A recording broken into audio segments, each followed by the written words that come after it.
सखाय इन्द्रमूर्तये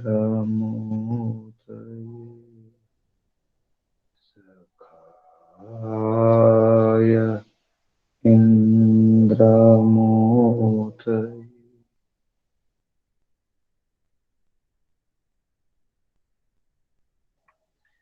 ॐ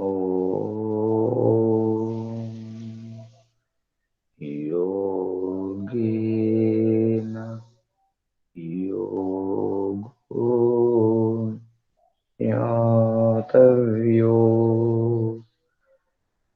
योगो योगात् प्रवर्तते योगमस्तस्तु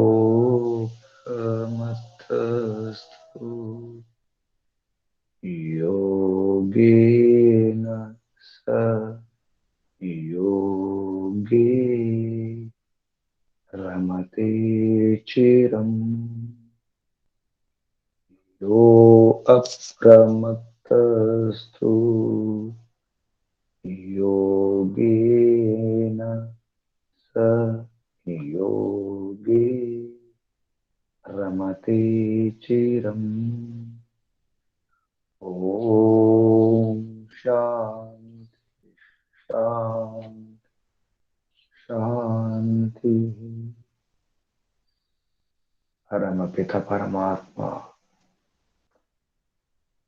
ಜ್ಞಾನದ ಆತ್ಮದ ಬಲದ ಮೋಕ್ಷದ ಪರಮಶಕ್ತಿ ಪರಮ ಚೈತನ್ಯ ಓಂ ಭೂರ್ಭುವ ಸ್ವಃ ఓం భూర్భువ స్వః ఓంకు వందనాలు. ఋషులకు మహర్షులకు యోగులకు మునులకు గురువులకు ఆచార్యులకు వందనాలు. పెద్దలకు మాతాపితలకు శ్రేయోభిలాషులకు మిత్రులకు చరాచర జగత్తుకు వందనాలు. సర్వేభ్యో నమో నమః. ప్రణవ ప్రణామ. ఆత్మ బంధువులారా, శాశ్వత బంధువులారా, ఆత్మీయ బాంధవులారా, మిత్రులారా, సుమిత్రులారా,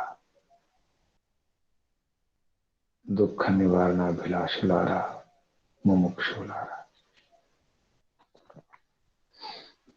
సరి అయిన జ్ఞానం, అసలు తత్వం, యథార్థ జ్ఞానం, అదే సత్యం, అదే వాస్తవికం. వస్తువు గురించినటువంటి జ్ఞానం వాస్తవికం. వస్తు స్థితి కావాలి మనకు. ఏ వస్తువు ఎటువంటిది, దాని గుణకర్మ స్వభావాలు ఏమిటి, దాని లక్షణాలు ఏమిటి, దాని స్వరూపం ఏమిటి, ఇవన్నీ అర్థం కావాలి. వీటిని అర్థం చేసుకోకుండా మనకేది అర్థం కాదు. చిన్న సమస్య అయినా, కష్టమైన, బాధ అయినా, రోగమైన ఈ ప్రక్రియ అవసరం ఉంటుంది. ఎక్కడైనా ఎప్పుడైనా, అది ఏ కార్యమైనా. కాబట్టి మన లక్ష్యం, విశేష లక్ష్యం, మహోన్నతమైన లక్ష్యం మనది. అన్ని సమస్యలు, అన్ని కష్టాలు, అన్ని దుఃఖాలు, అన్ని బాధలు ఏమాత్రం లేకుండా అయిపోవాలి. అత్యంత దుఃఖ నివృత్తి,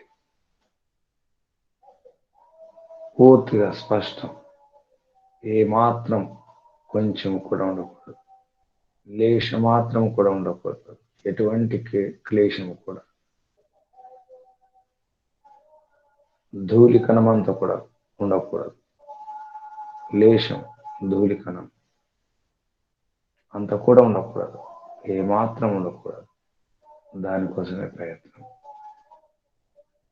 ఏమాత్రం ఏ కష్టం ఉండకూడదంటే అంత స్పష్టంగా అర్థం కావాలి. దాని కారణం సమూలంగా నాశనం కావాలి. సమూల కారణ నాశనం. మూల కారణం పోవాలి. రూట్ కాజ్, మూలం అవసరం. తల్లి వేరుతో సహా పీకివేయాలి. చిన్న చిన్న వేర్లు తీసేస్తే సరిపోదు. ప్రక్కన ఉన్న వేర్లు తీసేస్తే మళ్ళీ చెట్టు మళ్ళీ వస్తుంది. దుఃఖాల చెట్టు, కష్టాల చెట్టు. వేర్లకు వేర్లు, వేర్లకు వేర్లే కాకుండా కొమ్మలు కొమ్మలకు కొమ్మలు, శాఖలు ప్రశాఖలు విస్తరిస్తూనే ఉంటాయి. దుఃఖాల వృక్షాలు, కష్టాల వృక్షాలు. ఆ వృక్షం లేకుండా అయిపోవాలి.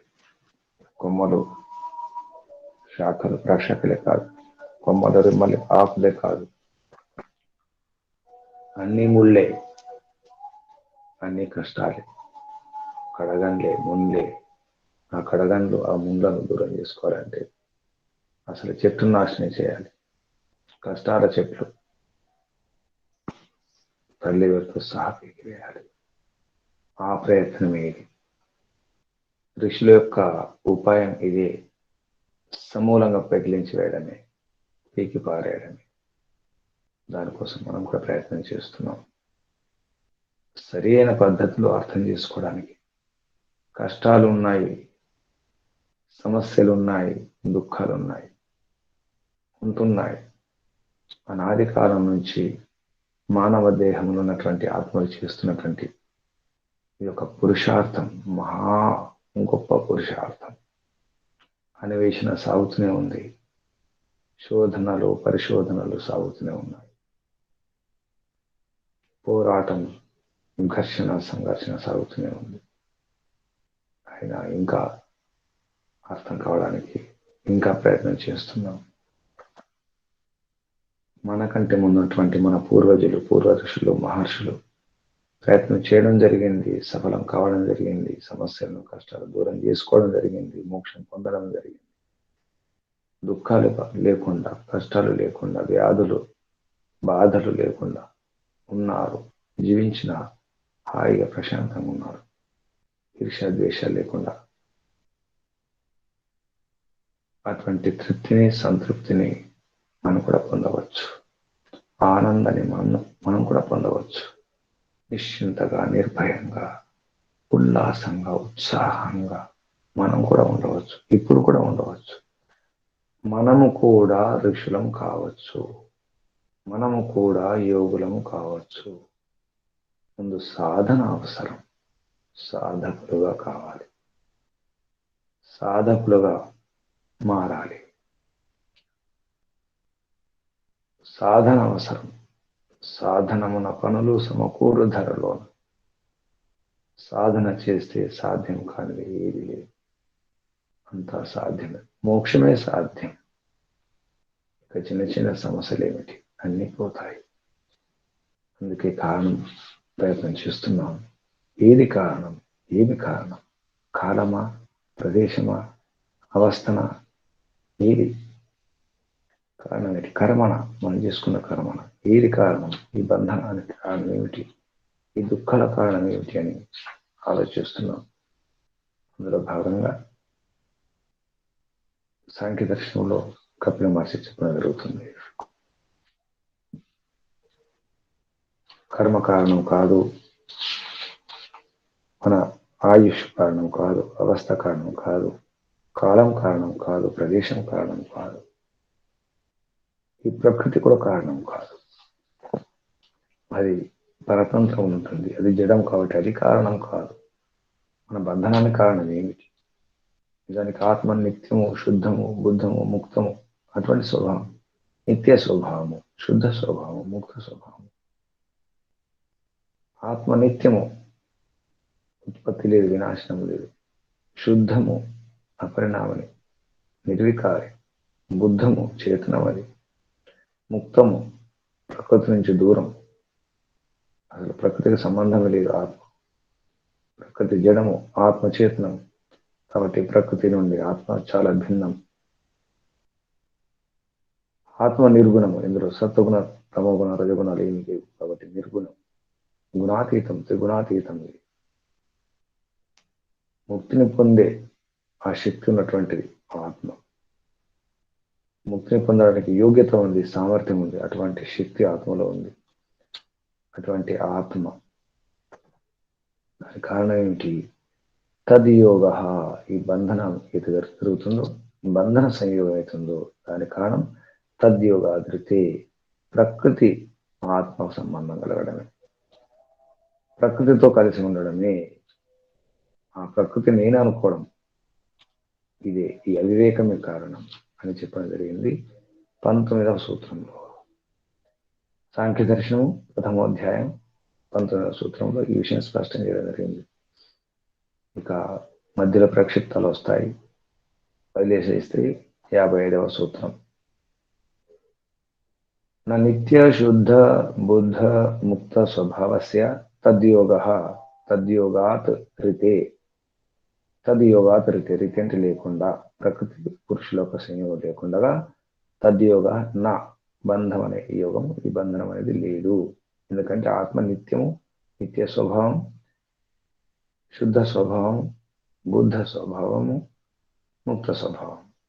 కాబట్టి ప్రకృతి పురుషుల సంయోగమే, అది లేకుండా ఈ బంధనం లేదు. అంటే బంధనానికి కారణం ప్రకృతి పురుషుల సంయోగము. అందుకే ప్రపంచంలో పడిపోకూడదు, ప్రపంచ ప్రవాహంలో కొట్టుకుపోకూడదు, పరమాత్మతో ఉండాలి, ప్రపంచంతో కాదు. ప్రపంచం సాధనం, దీన్ని ఉపయోగించుకోవడమే. ఇప్పుడు 55వ సూత్రం, దానికి సంబంధం చూడండి. తద్యోగ తద్యోగాధృతే, ఆ శబ్దాలు మనం ఇక్కడ తీసుకోవడం జరిగింది. తద్యోగే తద్యోగో అపి అవివేకాత్ నా సమానత్వం. శబ్దాలు విడదీస్తే తద్ యోగ అపి అవివేకాత్ నా సమానత్వం. తద్యోగ ఏంటి? తద్యోగము ఈ ప్రకృతి పురుషుల యొక్క సంయోగమైన ఈ యోగము తద్యోగము. తత్ అంటే అది, యోగ కలయిక. ఏ కలయిక? ప్రకృతి పురుషుల కలయిక ఉంటుంది. కొందరు యోగ అంటే ఆత్మ పరమాత్మల కలయిక అంటారు. ఆత్మ పరమాత్మ కలయిక అవసరం లేదు. ఆత్మ పరమాత్మ కలిసి ఉంటుంది. ఇప్పుడు విడిపోవడం లేదు, మళ్ళీ కలవడం ఉండదు. అసలు కలవడం విడిపోవడం అనేది ప్రకృతితో ఆత్మ కలుస్తుంది, విడిపోతుంది. ప్రకృతి పురుషుల కలయిక ఉంటుంది, ప్రకృతి పురుషుల సమ్మేళనం ఉంటుంది, కానీ సంయోగం ఉంటుంది. కలయిక, ఇక్కడ కలయిక, ఆత్మ పరమాత్మ కలయిక అవసరమే లేదు. ఇక్కడ ఈ విషయం స్పష్టం చేసుకుందాం. తద్యోగ, ప్రకృతి పురుషుల సంయోగం అవుతుందో అపి, అది భి, మరియు ఏం జరుగుతుంది? అవివేకాత్ నా సమానత్వం, అవివేకంతో జరుగుతుంది. నా సమానం కాదు. ఏం సమానం కాదు? ఇంతకుముందు చెప్పిన అయితే కారణాలు ఉన్నాయో ఆ కారణం, ఈ కారణం రెండు సమానం కాదు. ఏం కారణాలు? ఈ బంధనానికి కారణము ప్రదేశమా, కాలమా, లేదా ఆయుష అవస్థ, ఈ బాల్యము, యవనము, వృద్ధాప్యం అనేది అవుతుందో అటువంటి అవస్థల, లేదా ప్రకృతియా, ఇవన్నీ కారణం కాదు. ఎందుకంటే ఆత్మ అసంగం, సంఘాతం కాదు ఇది. ఇవి ఏవి కారణం కాదు. ఏది కారణం? అవివేకము. అవివేకం వల్ల జరుగుతుంది. కాబట్టి అవివేకాత్ నా సమానత్వం, అవివేకం వల్ల ఈ ప్రకృతి పురుషుల యొక్క సంయోగం జరుగుతుంది. అసలు కారణం అవివేకము, అవిద్య. ఈ విషయాలే యోగ దర్శనం కూడా రావడం జరిగింది. తస్య హేతర విద్య అని చెప్పేసి యోగ దర్శనంలో 2వ అధ్యాయంలో 24వ సూత్రం. అవిద్య కారణం. అవిద్య ఉంటే ఏమవుతుంది? సతిమూలే అవిద్య కనుకుంటే తద్విపాకం జాత్యావిభాగ. అవిద్య వల్ల అవిగా మన కర్మలు, వివేకం లేకుండా ఉన్నటువంటి కర్మలు, అంటే అవివేకం వల్ల చేసినటువంటి కర్మలు అవి ఏం చేస్తాయి? మరో జన్మనిస్తాయి. పాపపుణ్య కర్మలు మరో జన్మనిస్తాయి. సతిమూలే, ఆ కర్మలు ఉండడం మూలంగా తద్విపాకం, ఆ కర్మల యొక్క విపాకం వల్ల ఏమవుతుంది? జాతి ఆవిర్భావం అని చెప్పేసి యోగ దర్శనంలో చెప్పడం జరిగింది. అసలు కారణం ఇది. కాబట్టి మనం ప్రయత్నం చేస్తుంది ఇక్కడ ఏంటంటే అవివేకాన్ని దూరం చేసుకోవాలి. మరి వివేకం అంటే ఏమిటి? ప్రకృతి పురుషులు సరిగ్గా అర్థం చేసుకోవడమే వివేకం. ప్రకృతి జడము, పురుషుడు అంటే ఆత్మ చేతనం, మరొక పురుషుడు ఉన్నాడు పరమ పురుషుడు, అది పరమచేతన వస్తువు. ఈ విధంగా స్పష్టంగా తెలుసుకోవడమే వివేకం. విడివిడిగా తెలుసుకోవడం వివేకం. అంత ఒకటి అనుకోవడం అవివేకం. విడివిడిగా తెలుసుకుంటే వివేకం, విడివిడిగా తెలుసుకోలేకపోతే అవివేకం. అవివేకమే కారణము. అది చెప్పదలుచుకుంది ఈ 55వ సూత్రంలో. క్రమంగా తీసుకుంటే అది 19, ఇది 20. మధ్యలో ప్రక్షిప్తాలు తీసేస్తే 35 సూత్రాలు తీసివేస్తే 20వ సూత్రం నుంచి 54వ సూత్రం వరకు ప్రక్షిప్తాలని చెప్పడం జరిగింది ఉదయవీర్ శాస్త్రి గారు. ఈ విధంగా స్పష్టం చేసుకుంటూ వెళ్ళాలి. తద్యోగో అంటే తద్యోగ అది దీనివల్ల అవివేకం కారణమవుతుంది. అవివేకమే అసలు ముఖ్య కారణము. ఇక మిగతా కారణాలు ఇంతకుముందు చెప్పిన కారణాలు అవి ముఖ్య కారణాలు కావు, అసలు కారణం ఇది. తర్వాత 56వ సూత్రంలో చెప్పడం జరుగుతుంది. ఈ ఆత్మ యొక్క బంధనానికి కారణం ఏంటి? అవివేకము. అవివేకాన్ని ఎలా దూరం చేసుకోవాలి? ఏం జరుగుతుంది? అవివేకం పోతే ఏం జరుగుతుంది? ఇది మన క్రమంలో చూసుకుంటే 21 ఇక ప్రక్షిప్తాలు కలిసిన క్రమంలో 56వ సూత్రము సాంఖ్య దర్శనము ప్రథమోధ్యాయం. నియత కారణాత్ తద్ ఉచ్చిత్తి ధ్వాంతవత్. నియత కారణాత్ తద్ ఉచ్చిత్తి ధ్వాంతవత్. నియత కారణం ఏంటి అంటే వివేకం అనేది కారణం. వివేకంతో కారణాత్ కారణం వలన అంటే నియమపూర్వకంగా అయితే మనం ఒక పద్ధతి ప్రకారంగా మనం ప్రయత్నం చేస్తామో ఆ పద్ధతి ఏమిటి? వివేకం పొందడం అనే పద్ధతిలో వివేకం ఎలా పొందాలి? ఏదైతే నియమాలు ఉన్నాయో వివేకం పొందడానికి అంటే కారణం లేకుండా కార్యం ఉండదు. ఇది స్పష్టం అన్నమాట. కారణం లేకపోతే కార్యం ఉండదు. కారణం లేకపోతే మనకు కార్యం ఉండదు. దాన్ని సూత్రరూపంగా ఏం చెప్తారంటే కారణాభావాత్ కార్యాభావ. కారణం లేకుండా కార్యం లేదు. కారణం ఉంటే కార్యం ఉంటుంది. కారణ భవాత్ ఇక్కడ దీర్ఘం తీసేస్తే కారణ భవాత్ కార్యభావ భావ కారణ భవాత్ కార్యభావ. కారణం ఉంటే కార్యం ఉంటుంది. కారణం లేకపోతే కార్య అభావాత్ కారణ అభావాత్ కార్య అభావ. అని చెప్పాలి. కారణం లేకపోతే కార్యం లేదు. ఇక్కడైతే చెప్పడం జరుగుతుంది. నియత కారణాత్ కారణం ఏతుందో ఇక్కడ ఉచ్చిత్తి అంటే నాశనం చేయడం, దూరం చేయడము, తొలగించడం, ఉచ్ఛేదం. ఉచ్ఛేదము. తదుచిత్తి. ఏది తదంటే అవివేకం అనేది ఉచిత్తి జరగాలి. అవివేకం పోవాలి, అజ్ఞానం పోవాలి, అవిద్య పోవాలంటే పద్ధతి ప్రకారం ప్రయత్నం చేయాలి వివేకం కొరకు. అప్పుడు పోతుంది. ఎలా ప్రయత్నం అంటే ధ్వాంతవత్ అంధకారం. ధ్వాంతం అంటే అంధకారము, చీకటి పోవాలంటే ఏం చేయాలి? వెలుగు తీసుకురావాలి. వెలుగు వస్తే చీకటి పటాపంచలైపోతుంది. చీకటి ఉండదు, పారిపోతుంది. ఇప్పుడు మనం ఏం చేయాలి? అవివేకం అనే చీకటి ఉంది. అవివేకమైన అనే చీకటిని దూరం చేయడానికి వివేకం అనే దీపాన్ని వెలిగించుకోవాలి. అది చిరుదివనే కావచ్చు, చిన్న దీపమే కావచ్చు, కానీ ఎంత భయంకరమైనటువంటి చీకటిని తొలగిస్తుంది. కొంచెం వివేకం వచ్చిన చాలు, భయంకరమైనటువంటి అవిద్య దూరం అయిపోతుంది. వివేకం అనే మన వెలుగును వెలిగించుకోవాలి, దీపాన్ని వెలిగించుకోవాలి. ఇంతే కదా. చిన్న వాక్యమే కావచ్చు, ఒక శబ్దమే కావచ్చు, ఒక మాటే కావచ్చు. ఆ ఒక్క మాట అర్థమైతే చాలు, భయంకరంగా ఉన్నటువంటి అవిద్య దూరం అయిపోతుంది. ఎన్నో భ్రమలు తొలగిపోతాయి. ఒక అక్షరం కావచ్చు, అక్షరంలోనే ఉంటుంది వివేకము అవివేకం అంతే. ఒక ఆ అక్షరం పెడితే అవివేకము, అది తీసివేస్తే వివేకం. అక్షరంలో తేడా ఉంటుంది, అక్షరంలో అర్థం మారుతుంది. ఒక అక్షరంతోనే మారిపోతుంది అర్థం అంతా. అలా అన్నమాట. ఇంతే కదా వివేకము అవివేకం అనిపిస్తుంది. అంత వినడానికి ఎలా అనిపిస్తుంది. కాబట్టి మనకు వివేకం అవసరం ఉండాలి. ఎలా ఉండాలంటే అవిప్లవంగా ఉండాలి. యోగ దర్శనం ఈ మాట వచ్చింది. వివేక ఖ్యాతి అవిప్లవ హానోపాయ.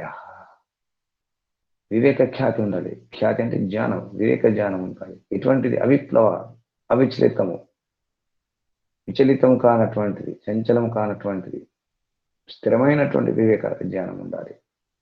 ఒకసారి వచ్చిపోయే వివేకం కాదు, స్థిరమైనటువంటి వివేక ఖ్యాతి ఉంటుంది. హానోపాయాది సుఖానికి ఉపాయము. న్యాయదర్శనంలో స్పష్టంగా చెప్పడం జరిగింది. చాలాసార్లు విన్నాము. అసలు మూల కారణం మిథ్యాజానమని. మిథ్యాజానానాం ఉత్తరోత్తరపాయే తదనంతరపాయ అపవర్గం కావాలి. మోక్షం కావాలంటే మిథ్యాజానం దూరం చేసుకోవాలి.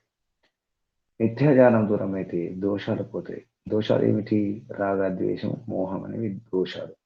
రాగము, ద్వేషం అంటే రాగం అంటే సత్వగుణానికి సంబంధించింది, ద్వేషం రజోగుణానికి సంబంధించింది, మోహము తమో గుణానికి సంబంధించింది. ఇవి దోషాలు.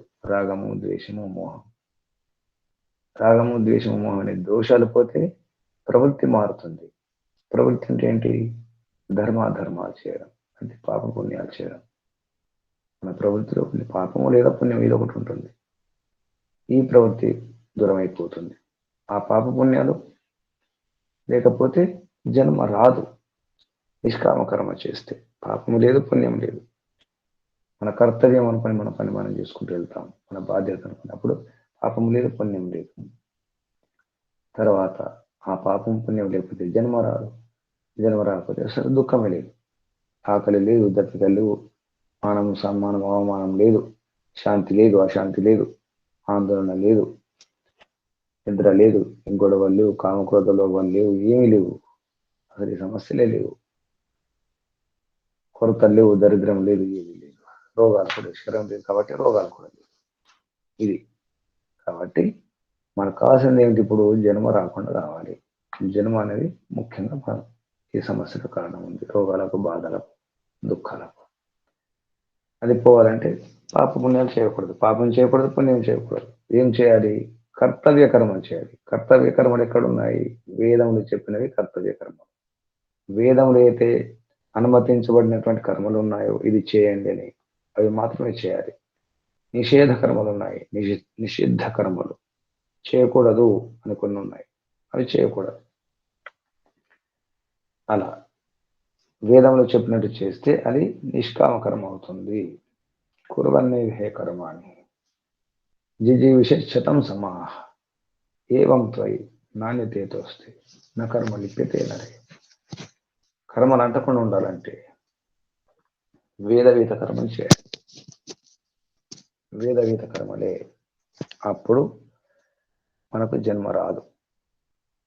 కర్తవ్యం అంతే, మన డ్యూటీ అంతవరకే.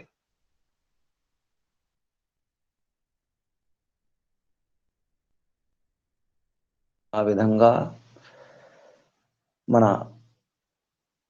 కర్మలు వేదహిత కర్మలు ఉండాలని చెప్పడం జరుగుతుంది. అది వివేకం అనే దానికి. ధ్వాంతవత్ నియత కారణ తదు చిత్తి ధ్వాంతవత్ అని చెప్పడం జరిగింది. 21వ సూత్రం లేదా 56వ సూత్రం అవుతుంది. అందుకే విద్య ముఖ్యము, విద్య కావాలి. యా విద్య సా విముక్తయే, విముక్తినిచ్చేదే విద్య. విద్య అమృతం అశ్నుతే, మోక్షాన్ని ఇచ్చేదే విద్య, అమృతాన్ని ఇచ్చేదే విద్య. మన దుఃఖాలు 3 రకాలుగా ఈ తాపత్రయాలు ఉన్నాయో, ఆధ్యాత్మిక, ఆది భౌతిక, ఆది దైవిక దుఃఖాలు, ఇవన్నీ కూడా దూరం కావడానికి అసలు ఉపాయం ఇది. అలా చెప్పడం జరిగింది కపిల మహర్షి సాంఖ్య దర్శనంలో. తర్వాత 57వ సూత్రం ప్రధాన వివేకాత్ ప్రధాన అవివేకాత్ అన్య వివేకస్య తద్ధానే హానం తత్ హానే హానం. ప్రధాన అవివేకాత్, ప్రధాన అవివేకం వలన, ప్రధాన అవివేకం వలన అన్య వివేకస్య, అన్య వివేకం యొక్క అస్తిత్వం ఏతుంటుందో తద్ధానే, దాని యొక్క హానం నాశనం అయినప్పుడు, హానం నాశనం అవుతుంది అనే సూత్రం అర్థం ఇది. అంటే ప్రకృతి పురుషుల విషయం అవుతుందో, ఇక్కడ అవివేకం అవుతుందో, అవివేకం వల్ల మనం ఏమనుకుంటాం, ఈ శరీరమే నేను అనుకుంటాం, ఈ భవనమే నేను, ఇంద్రియాలే నేను, ఈ సంతానమే నేను. లేదా భార్య లేకపోతే భర్త ఉండలేరు, భర్త లేకపోతే భార్య ఉండదు. కొందరు తల్లిదండ్రులు, పిల్లలు, తల్లికి ఏమైతే పిల్లలు కూడా బాధపడతారు, పిల్లలు ఏమైతే తల్లికి బాధ అవుతుంది, పిల్లలు చనిపోతే తల్లి కూడా చనిపోతుంది, తల్లి చనిపోతే పిల్లలు కూడా చనిపోతారు. అంటే అర్థం ఏంటి అంటే ఈ ప్రకృతి అవుతుందో ఇదంతా ప్రకృతికి సంబంధించిన అటువంటిదే. మన శరీరమైనా ఇతరుల శరీరమైనా, అది భవనం కావచ్చు, వాహనం కావచ్చు, భూమి ఏదైనా కావచ్చు. కొంచెం ఇంటికి ఏమన్నా అయితే, కారుకి ఏమన్నా అయితే, మన వాహనానికి ఏమన్నా అయితే బాధపడతాం. మనకే నొప్పి, మనకే బాధ. అలా ఆ విషయం చెప్పడం జరుగుతుంది ఇక్కడ. ఇది పోవాలి. దీన్ని ఏమంటారు, నేనే ఆత్మను అనుకుంటారు అనమాట. ఒక మన పుస్తకానికి ఏమైనా అయితే, మన వస్త్రానికి ఏమైనా అయితే కూడా బాధపడతాం. ఒక కొత్త గుడ్డ, తెల్లని గుడ్డ ఉంది, తెల్లని దుస్తులు ఉన్నాయి, ఒక చుక్క, ఒక మరక ఉంటే చాలు బాధ అనిపిస్తుంది. అలా ఇటువంటిది పోవాలి. ఇది అవిద్య నిజానికి. ఇది హానం జరగాలి, ఇది నాశనం కావాలి. హానం అంటే నాశనం, హాని. మనకు శబ్దం తెలుసు, హాని. వీటి యొక్క హాని జరగాలి, అవివేకం యొక్క హాని జరగాలి. ఇది ముఖ్యమైనటువంటి అవివేకం, ప్రధాన అవివేకం. ఈ ప్రధానమైన శబ్దం కూడా ప్రకృతికి సంబంధించింది. ప్రకృతి ప్రధానం కూడా అంటారు. ప్రధానం అంటే ప్రకృతి, మూల ప్రకృతిని ప్రధానం అంటారు. అసలు ప్రధానము, ప్రకృష్టంగా ధరించేది, ప్రకృష్టంగా ధరించేది ప్రధానం. ప్రధానం అంటుంటాం, ప్రముఖము, ప్రధానము ఈ శబ్దాలు వాడుతుంటాం. ప్రధానం అంటే నిజానికి మూల ప్రకృతి. ఈ మూల ప్రకృతి ఏదో కనిపించి జడ ప్రకృతి అంతా కూడా కనిపించేదంతా కూడా దానికి సంబంధించింది. ఈ ప్రధాన అవివేకం పోవాలి అంటే ప్రకృతికి సంబంధించిన అవివేకం పోవాలి. ప్రకృతి పురుషుడు నేనే ఆత్మను, అది నేనే, కనిపించే వస్తువులు నేనే అని ఈ భావం పోవాలి. అది పోయినాడు మిగతా అన్ని పోతాయి అంటున్నాడు ఇక్కడ. తద్ధానే హానం. ఈ హానం అయినప్పుడు మిగతా హానం దొరుకుతుంది. అదే కారణ అభావాత్ కార్య అభావ. ఇది వైశేషిక దర్శనంలో సూత్రం. కారణం లేకుంటే కార్యం లేదు. కాబట్టి ఆ కారణాన్ని దూరం చేసుకోవాలి. మళ్ళీ ప్రశ్న వస్తుంది, అసలు మనం తెలుసుకుంటున్నాం కదా, ఎన్నోసార్లు విన్నాం కదా, యోగ దర్శనం చదివినాం, వృత్తుల గురించి చదివినాం, క్లిష్ట అని చెప్పేసి. వృత్తులు 2 రకాలు ఉంటాయి, కష్టాలను తెచ్చేవి, కష్టాలను దూరం చేసేవి వృత్తులు ఉంటాయి, ఆలోచనలు. తర్వాత ఎంతో అధ్యయనం చేస్తున్నాము, ఎన్నో ఈ ప్రసంగాలు వింటున్నాము, సత్సంగాలు చేస్తున్నాము, ఎన్నో తరగతులు వింటున్నాం, తెలిసిపోయింది, చాలా నోట్స్ తయారు చేసుకున్నాం, అయిపోయింది, తెలుసుకున్నాం కదా, మోక్షం లభించాలి కదా. మరి మోక్షం ఎందుకు లభించడం లేదు? అసలు కష్టాలు ఎందుకు దూరం కావడం లేదు? బాధలు ఎందుకు పోవడం లేదు? రోగాలు ఎందుకు పోవడం లేదు? ఇన్ని వింటున్నాం అంటే కాదు. ఇది 58వ సూత్రంలో స్పష్టం చేయడం జరిగింది. వాంగ్ మాత్రం నతు తత్వం చిత్తస్థితే. అది వాక్ మాత్రమే, అది వాక్ మాత్రమే, మాటకు మాత్రమే, మాట వరుసకు ఏది కాదు, చెప్పడంతో ఏది కాదు. పంచదార అంటే నోరు తీయ కాదు, పంచదార నోట్లో వేసుకొని చప్పరించాలి, అప్పుడు తెలుస్తుంది. అలాగే ఈ మన బంధనాలు పోవాలంటే కేవలం మాటలతో కాదు, నోట్లో ఓం ఓం అంటే కూడా నోటితో జపం చేస్తే కూడా సరిపోదు. అంటే ఇక్కడ వాక్కుతో కాదు, అంటే ఆచరణ ఉండాలి. ఎటువంటి ఆచరణ? ఆత్మతో ఉండాలి ఆచరణ. మనసు బుద్ధి కూడా కాదు, ఇంద్రియాలతో కాదు, శరీరంతో కాదు, ఆత్మ మారాలి. ఆత్మ పరివర్తనం, ఆత్మలో మార్పు రావాలి, వాస్తవిక జనం కలగాలి. అది అంటే వృత్తులు కాకుండా, ఆలోచనలు కాకుండా ఆచరణ, మాటలు కాదు చేతలు కావాలి. ఆ విషయం చెప్పడం జరుగుతుంది.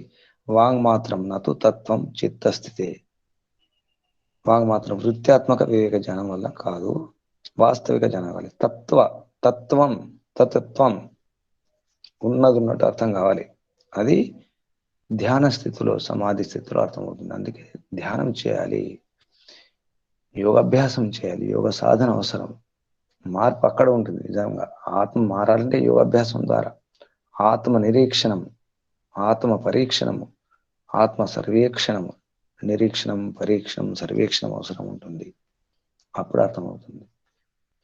లేకపోతే నేను చదివినాను, విన్నాను, చెప్పినాను, ప్రవచన ఇచ్చినాను, దేశాల్లో తిరిగినాను, పుస్తకాలు రచించినాను, ఎన్ని పుస్తకాలు రచించినా, ఎన్ని ప్రసంగాలు చెప్పినా, ఎన్ని ప్రవచనాలు ఇచ్చినా, ఎన్ని ఉపదేశాలు ఇచ్చినా, ఎంతమంది శిష్యులు ఉన్నప్పటికీ, పెద్ద గురువు అయినప్పటికీ కూడా ఆచరణ లేకపోతే ఇది మారదు, ఏమీ మారదు.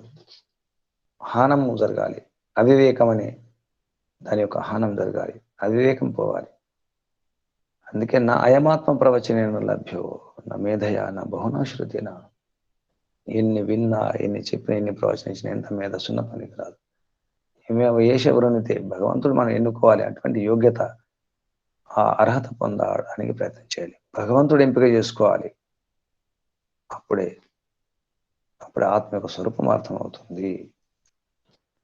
స్పష్టంగా ఉంది, ప్రవచనాల ద్వారా కాదు. ఆ విషయాన్ని కపిల మహర్షి సాంఖ్య దర్శనంలో వాంగ్మాత్రం నతు తత్వం చిత్తస్థితే, చిత్తస్థితి, చిత్తము స్థితం కావాలి. ఆ విధంగా తర్వాత 59వ సూత్రంలో ఈ యుక్తితో అపి, సరే ఇప్పుడు యుక్తి ద్వారా, ఇక్కడ యుక్తి ద్వారా అంటే అనుమాన ప్రమాణం ద్వారా ఏమైనా అవుతుందా ఆ విషయం చెప్పడం జరుగుతుంది. యుక్తితో అపి నా బాధ్యతే దింగ్మూఢవత్ అపరోక్షాత్ రితే. దింగ్మూఢవత్, దిగ్భ్రమిత అన్నమాట. భ్రమ వచ్చేసింది, ఏ దిశ ఎక్కడుందో తెలియదు, అంతా చీకటి ఉంది, లేదా బుద్ధి పనిచేయడం లేదు. అప్పుడు ఇటు వెళ్ళాలో అర్థం కాదు. దింగ్ మూఢవత్, అలాగా అపరోక్షాదృతే. అపరోక్ష అంటే ప్రత్యక్షం కాకుండా, యుక్తితోపి, యుక్తి అంటే ఇక్కడ అనుమానం, అపి అంటే శబ్ద ప్రమాణం, అనుమాన ప్రమాణం ద్వారా, శబ్ద ప్రమాణం ద్వారా. ఇక్కడ యుక్తి అంటే అనుమాన ప్రమాణాన్ని యుక్తి అని తీసుకోవడం జరిగింది. అపి అంటే శబ్ద ప్రమాణం ద్వారా. బాధ్యతే అవివేక నివృత్తి. ఇక్కడ ఈ కేవలం అనుమాన ప్రమాణం ద్వారా, శబ్ద ప్రమాణం ద్వారా కూడా కాదు, సరిపోదు. ప్రత్యక్ష ప్రమాణం ఇవన్నిటికంటే ముఖ్యంగా ఆత్మ ముఖ్యం అని చెప్పడం జరుగుతుంది. ఆత్మలో మార్పు రావాలి, ఆత్మ మార్పు. చీకట్లో ఉండకూడదు. చీకటి ఉంటే దిక్కులు అర్థం కాదు. అవిద్య అనే చీకట్లు ఉంటే ఏది అర్థం కాదు, ఎటు వెళ్ళాలో అర్థం కాదు, వివేకం కలగదు. కాబట్టి మనకు మోక్షం కావాలి, దుఃఖాలను కూడా దూరం కావాలంటే ఈ కేవలం వినడం సరిపోదు అని చెప్పడం జరుగుతుంది. ఈ విషయాన్ని ఇక్కడ ఆపేద్దాం. 59వ సూత్రం వరకు చూసుకోవడం జరిగింది. సారం ఏంటంటే అవిద్య దూరం చేసుకోవడానికి ప్రయత్నం చేయాలి. కేవలం మాటలతో కాదు, కేవలం ఈ ప్రమాణాలతో కూడా కాదు. స్పష్టంగా సూర్యోదయం కావాలి. రాత్రిలో ఉన్నాం, చీకట్లో తిరుగుతున్నాం, ఏ దిశ ఎటుందో తెలియదు, ఎటు వెళ్ళాలో అర్థం కావడం లేదు. కాబట్టి సూర్యోదయం అవసరం ఉంటుంది. సూర్యోదయం అంటే ఇక్కడ ఆత్మ సాక్షాత్కారం కావాలి, అది సమాధి ద్వారా కావాలి. వివేక జ్ఞానం కలగాలి, అవివేకం పోవాలి. దాని కొరకే ప్రయత్నం చేయాలి. యుక్తితో అపి నా బాధ్యతే, యుక్తి ద్వారా కూడా, అనుమాన ప్రమాణం ద్వారా, శబ్ద ప్రమాణం కూడా నా బాధ్యతే, అది దూరం కాదు, అవివేకం దూరం కాదు. దింగ్ మూఢవత్ అపరోక్షాదృతే. ఆ విధంగా అంటే ఇక్కడ ప్రత్యక్షం కావాలి అంటే ఆచరణ ద్వారా, పూర్తిగా అనుభవం ద్వారా కలగాలి. ఇక్కడ అపరోక్షం అంటే పరోక్షం కాకుండా ఉండాలి. అంటే పరోక్షం కాకుండా అంటే ప్రత్యక్షం అని అర్థం. అపరోక్షాత్ రీతి అంటే లేకుండా, ప్రత్యక్షం కాకుండా. ఏం ప్రత్యక్షం కావాలి, ఏం సాక్షాత్కారం కావాలి? ఇక్కడ ప్రత్యక్షం అంటే సాక్షాత్కారం కావాలి, ఆత్మ సాక్షాత్కారం. అసలు నా స్వరూపం ఏమిటి, నా శక్తి ఏమిటి, నా యోగ్యత ఏమిటి, ఎక్కడున్నాను, ఏం చేస్తున్నాను, ఏ స్థితిలో ఉన్నాను, ఏ పరిస్థితిలో ఉన్నాను, నా మానసిక స్థితి ఏమిటి, నా ఆత్మలో ఉన్నటువంటి జ్ఞానం యొక్క స్థితి ఏమిటి, నా అవగాహన ఏమిటి, ఎంత బోధపడ్డది, ఎంత అయోమయంగా ఉన్నాను, ఇవన్నీ కూడా స్పష్టంగా తెలియాలి. భ్రమలో ఉండి భ్రమను ప్రచారం చేయకూడదు. భ్రమలో ఉన్నప్పుడు భ్రమను తొలగించుకునే ప్రయత్నం చేయాలి. ఆ భ్రమను ప్రచారం చేయకూడదు, వ్యాపకం చేయకూడదు. కానీ జరుగుతుంది ఏమిటి ప్రపంచంలో? భ్రమలో ఉంటూ భ్రమలను మాత్రమే ప్రచారం చేస్తున్నారు. అసలు భ్రమలో ఉన్న విషయమే తెలియదు.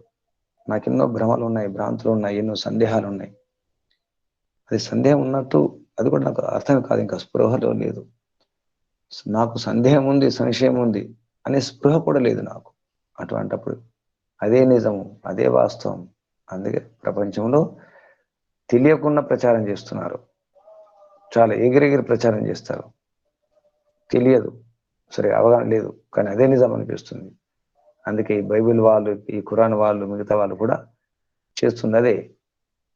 నా మార్గం సత్యం, నాదే సరైన మార్గం, నేనే సరిగా ఉన్నాను, నా ఆలోచన సరిగా ఉంది, నా విధానం సరి అయినది, నా సిద్ధాంతం సరి అయినది. కొన్ని స్కేళ్ళు పెట్టుకుంటారు, కొన్ని నియమాలు పెట్టుకుంటారు. ఈ నియమాల ప్రకారంగా సత్యం. నేను కొన్ని నియమాలు పెట్టుకొని ఆ నియమాలను అనుసరించేవారు మంచివారు, ఆ నియమాలు అనుసరించకపోతే చెడ్డవారు. తాగుబోతు కూడా అదే అనుకుంటాడు, దొంగ అదే అనుకుంటాడు. నాలాగా దొంగతనం చేస్తే మంచివాళ్ళు, దొంగతనం చేయకుండా ఉన్నవారు చెడ్డవాళ్ళు. అధార్మికులు, రాక్షసులు, దుష్టులు, దుర్మార్గులు కూడా అంతే అనుకుంటున్నారు. అధర్మం చేస్తే మంచిది, ధార్మికులు చెడ్డవాళ్ళు, మంచివాళ్ళు చెడ్డవాళ్ళు. జరుగుతుంది అది ప్రపంచంలో. కాబట్టి ఇప్పుడు ధార్మికుల యొక్క కర్తవ్యం ఏమిటి అంటే అంతకంటే ఎక్కువ పని చేయాల్సిన అవసరం ఉంది. ఏమి తెలియకుండా, ఈ అవగాహన లేకుండా ఎగరడం జరుగుతుంది. ప్రచారం చేస్తున్నారు, ముందుకెళ్తున్నారు. అదే నిజం అనిపిస్తుంది, ఎందుకంటే జనం అక్కడ కనిపిస్తున్నారు, గొర్రెలు కనిపిస్తున్నాయి, గొర్రెల కాపరి ఉన్నాడు అక్కడ, గొర్రెల కాపరి గొర్రెలను కాస్తున్నాడు. ఆ గొర్రె దాట అంటాం, గొర్రె వెనుక గొర్రె వెళ్తుంది, ముందు ఒక గొర్రె, రెండు గొర్రెలు, అలా పెరుగుతూ పెరుగుతూ అన్ని గొర్రెల మంద పెరిగిపోయింది. అక్కడ చుట్టూన్నటువంటి గొర్రెలు కూడా ఆ మందలోకి వెళ్ళాలని చూస్తాయి. అప్పుడు మనుషులు కూడా గతి అంతే, మనుషులు అలాగే చేస్తారు. ఎక్కడ ఎక్కువ మెజారిటీ కనిపిస్తే, అక్కడ ఎక్కువ సంఖ్య కనిపిస్తే చాలు, మంద కనిపిస్తే చాలు, అదే నిజం అనిపిస్తుంది, అక్కడికి వెళ్ళాలనిపిస్తుంది. కానీ సత్యం సత్యమే, వాస్తవం వాస్తవం ఉంటుంది. ప్రయత్నం చేసిన అవసరం ఉంది, సత్యాన్ని గెలిపించవలసిన అవసరం ఉంది. సత్యం దానికదే గెలవదు, గెలిపించాల్సినటువంటి బాధ్యత సత్యాచరణ పరాయణులదే. సత్యాన్ని ఆచరించే వారి యొక్క బాధ్యత, కర్తవ్యం అది. మన కర్తవ్యం కూడా అదే ఉంది, తెలుసుకోవాలి. స్పష్టమని తెలిసిన తర్వాత ఆగేది లేదు. స్పష్టం కాకుండా వారు ముందుకెళ్తున్నారు, ప్రయత్నం చేస్తున్నారు, ప్రచారం చేస్తున్నారు, పురుషార్థం చేస్తున్నారు, ఏదో సాధిస్తున్నారు, తప్పు ఒప్పు ఏదో సాధిస్తున్నారు. అదే ప్రపంచంలో ఒక సిద్ధాంతమై, ఒక మతమై, ఒక సంప్రదాయమై, అదే ధర్మంగా మారిపోయింది, అదే వాస్తవమై కూర్చొని ఇప్పుడు అసలు వాస్తవం పోయింది, అసలు జీవన విధానం మారిపోయింది, మానవుని యొక్క తత్వం మారిపోయింది, మనిషి తత్వం మారిపోయింది, ధర్మం యొక్క నిర్వచనం మారిపోయింది. దేన్ని ధర్మం అనాలి, దేన్ని అధర్మం అనాలి, అంత అయోమయం. కానీ మన పూర్వజన్మ సుకృతం, మన పురుషార్థం వలన మనకు సరైన దారి లభించడం జరిగింది. దీన్ని ఉపయోగించుకోవాలి, అర్థం చేసుకోవాలి. ధైర్యంతో గట్టిగా చెప్పడానికి ప్రయత్నం చేద్దాం. కనీసం ఉన్న చోట చెప్పే ప్రయత్నం చేద్దాం. ఉన్న వనరులతో, ఉన్న సాధనాలతో చెప్పండి, ధైర్యంగా ఉండండి. నిజానికి జరుగుతుంది ఏంటంటే మంచివారు చెడ్డవారికి సహకరిస్తున్నారు, కానీ చెడ్డవారు మంచివారికి సహకరించడం లేదు. ఇది గమనించాలి. ధార్మికులు అధార్మికులకు సహకరిస్తున్నారు, గమనించండి. మన ఇంట్లో కూడా అదే చేస్తాం. సరైన మార్గం లేని వారికి మనం సహకరిస్తుంటాం. తప్పుడు ఆచారాలతో ఉంటారు, తప్పుడు అలవాట్లతో ఉంటారు, ఆయన మనం సహకరిస్తాం, మన వాళ్ళే అని చెప్పేసి, మన పిల్లలే, మన వాళ్ళే అని చెప్పేసి. కానీ వారు మనకు సహకరించరు. మనం తప్పుడు మార్గంలో ఉన్నారనుకుంటారు, వారు చెడు మార్గంలో ఉన్నామనుకుంటున్నారు, వారు అది పనికిరాని మార్గం అనుకుంటున్నారు. ఏమాత్రం సహకరించరు, పైగా నిందిస్తారు, విసడించుకుంటారు, నిర్లక్ష్యం చేస్తారు, అపహాస్యం పాలు చేస్తారు. అయినా మనం క్షమిస్తాం, వారికి సహకరిస్తాం. అది ఆర్థికంగా కావచ్చు, మాట వరుస కావచ్చు, సలహాలు కావచ్చు, ఏదైనా కావచ్చు. ప్రపంచంలో జరుగుతుంది అది. మంచివారికి సహకారం లేదు, మంచివారు చెడ్డవారికి సహకారం, చెడ్డవారు చెడ్డవారికి సహకారం చేస్తున్నారు. అందుకే చెడు, అధర్మం, పాపం పెరిగిపోతుంది. అసలు కారణం మంచివారి యొక్క అవగాహన, మంచివారి యొక్క పురుషార్థం తక్కువ ఉంది. కాబట్టి ధార్మికుల యొక్క సంఘటన అవసరం, ఐక్యత అవసరం, పురుషార్థం అవసరం, సాహసం అవసరం ఉంది. దానికోసమే ఋషులు ఈ విధంగా చెప్పడం జరుగుతుంది. ఇవన్నీ అర్థం చేసుకోవాలి. ముందు మనలో ఉన్నటువంటి అజ్ఞానం, అవిద్య, భ్రాంతులు, భ్రమలు దూరం చేసుకునే ప్రయత్నం చేద్దాం. పెద్ద పరమాత్మ మనకు ఇస్తూనే ఉన్నారు. నిజానికి అది ఊటగా వస్తూనే ఉంది.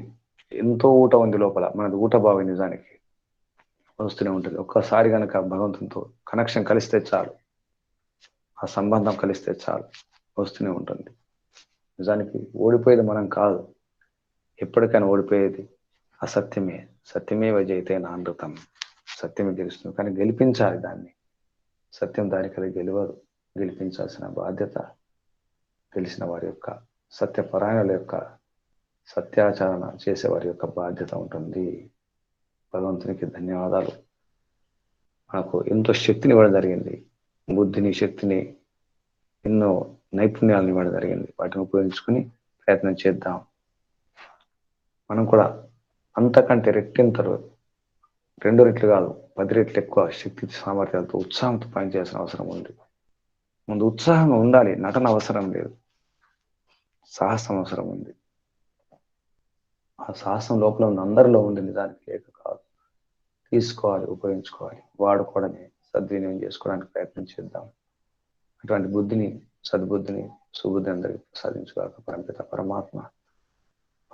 ప్రేరణ కూడా ఉంది. కేవలం మనం గమనించడమే ఉంది. కేవలం గమనించాలి, గ్రహించాలి, ఆచరించాలి. ఓం శం. పరమపిత పరమాత్మకు, ఋషులకు, మహర్షులకు ధన్యవాదాలు. అందరికీ ధన్యవాదాలు, అభినందనాలు. ఓం శం. శాంతి పాఠం. ఓం శాంతిరంతరిక్షం శాంతి, పృథివీ శాంతిరాప శాంతిరోషధయ శాంతి, వనస్పతయ శాంతిర్విశ్వే దేవాః శాంతి, బ్రహ్మ శాంతి, సర్వం శాంతి శాంతిరేవ శాంతి, సామా శాంతి. ఓం శాంతి శాంతి శాంతి. సర్వేభ్యో నమో నమః. నమస్తే గురుజీ, ధన్యవాదాలు. ప్రణామ.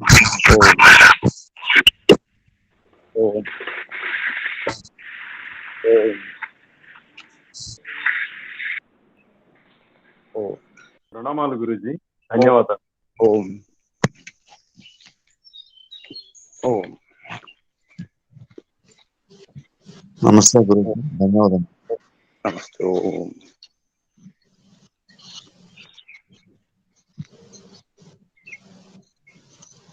నమస్తే గురుజీ. ఓం ఓం. నమస్తే గురుజీ. ఓం నమో నమః. నమస్తే గురుజీ. నమస్తే.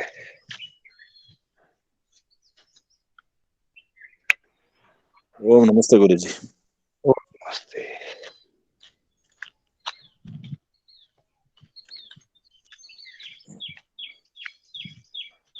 ఓం నమస్తే గురుజీ. ఓం నమస్తే.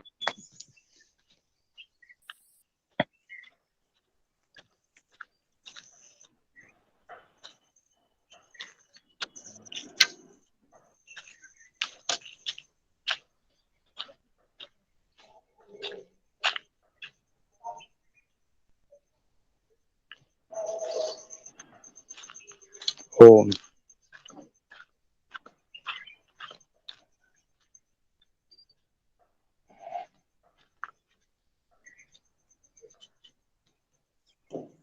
లక్ష్మణ్. ఓం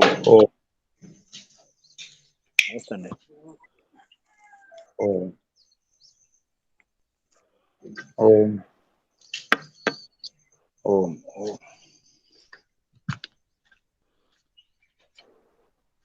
ఓం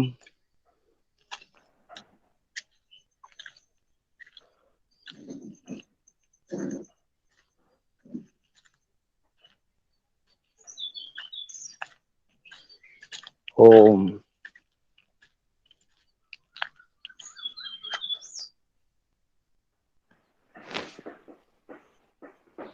ఓం.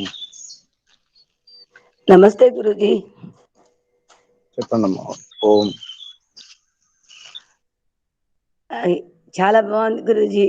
ఎందుకంటే అజ్ఞానంలో ఉండటం వల్ల ఏమవుతుందంటే కొంచెం తెలిస్తే ఏంటో మొత్తం నాకు తెలిసిపోయింది అని అనిపిస్తుంది. ఇలా వివేక స్థాయి పెరుగుతున్న కొద్దీ అసలు ఎంత తెలుసు ఏం తెలుసు అని చెప్పేటటువంటి అవగాహన కొద్ది కొద్దిగా వస్తుంది గురుజీ. ఆ అవగాహన వచ్చినప్పుడే, దాన్ని అనుసరించి జీవించినప్పుడే దుఃఖ నివృత్తి జరుగుతుంది అని ఇప్పుడు మీరు చెప్పిన దాన్ని బట్టి తెలుస్తుంది గురుజీ. అంతే కారణం గురుజీ.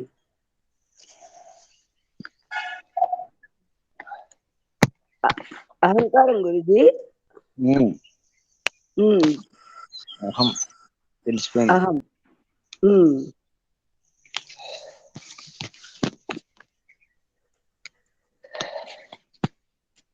ఒక్కొక్కటి స్పష్టంగా తెలుస్తున్న కొద్దీ అహంకారం తొలగిపోతుంది గురుజీ. అహంకారము, వివేకము అవి పోయినప్పుడే సరైనటువంటి మార్గంలో ముందుకు సాగలుగుతాను.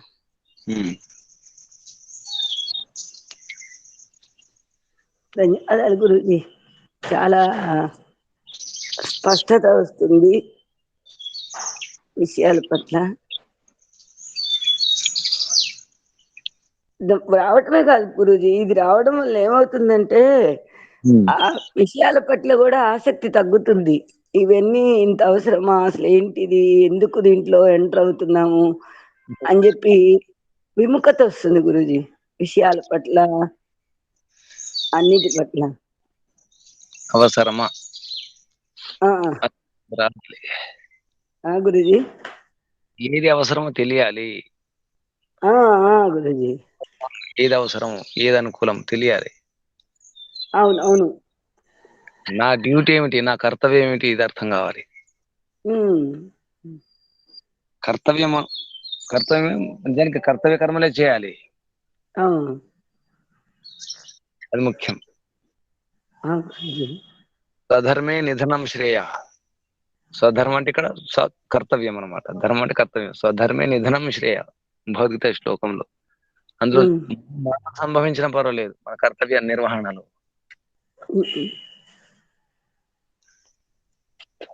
కర్తవ్య నిర్వహణలో మరణం సంభవిస్తే మోక్షమే. కర్తవ్య నిర్వహణ ఏంటి? నిష్కామ కర్మ, ఏం ఆశించేది లేకుండా కర్తవ్యం అనుకొని చేయడం, చేయాల్సింది.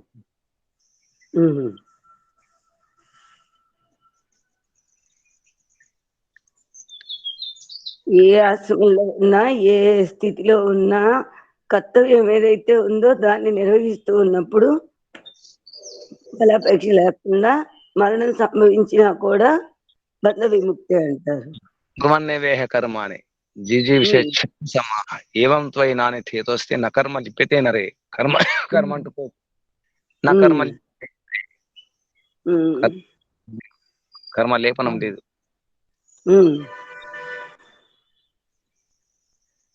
ఎక్కడున్నా మన కర్తవ్య కర్మలు మర్చిపోకూడదు.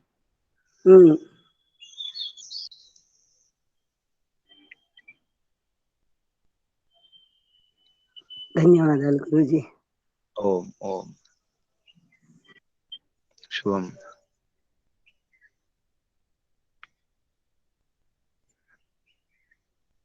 ఓం ప్రణామ గురూజీ.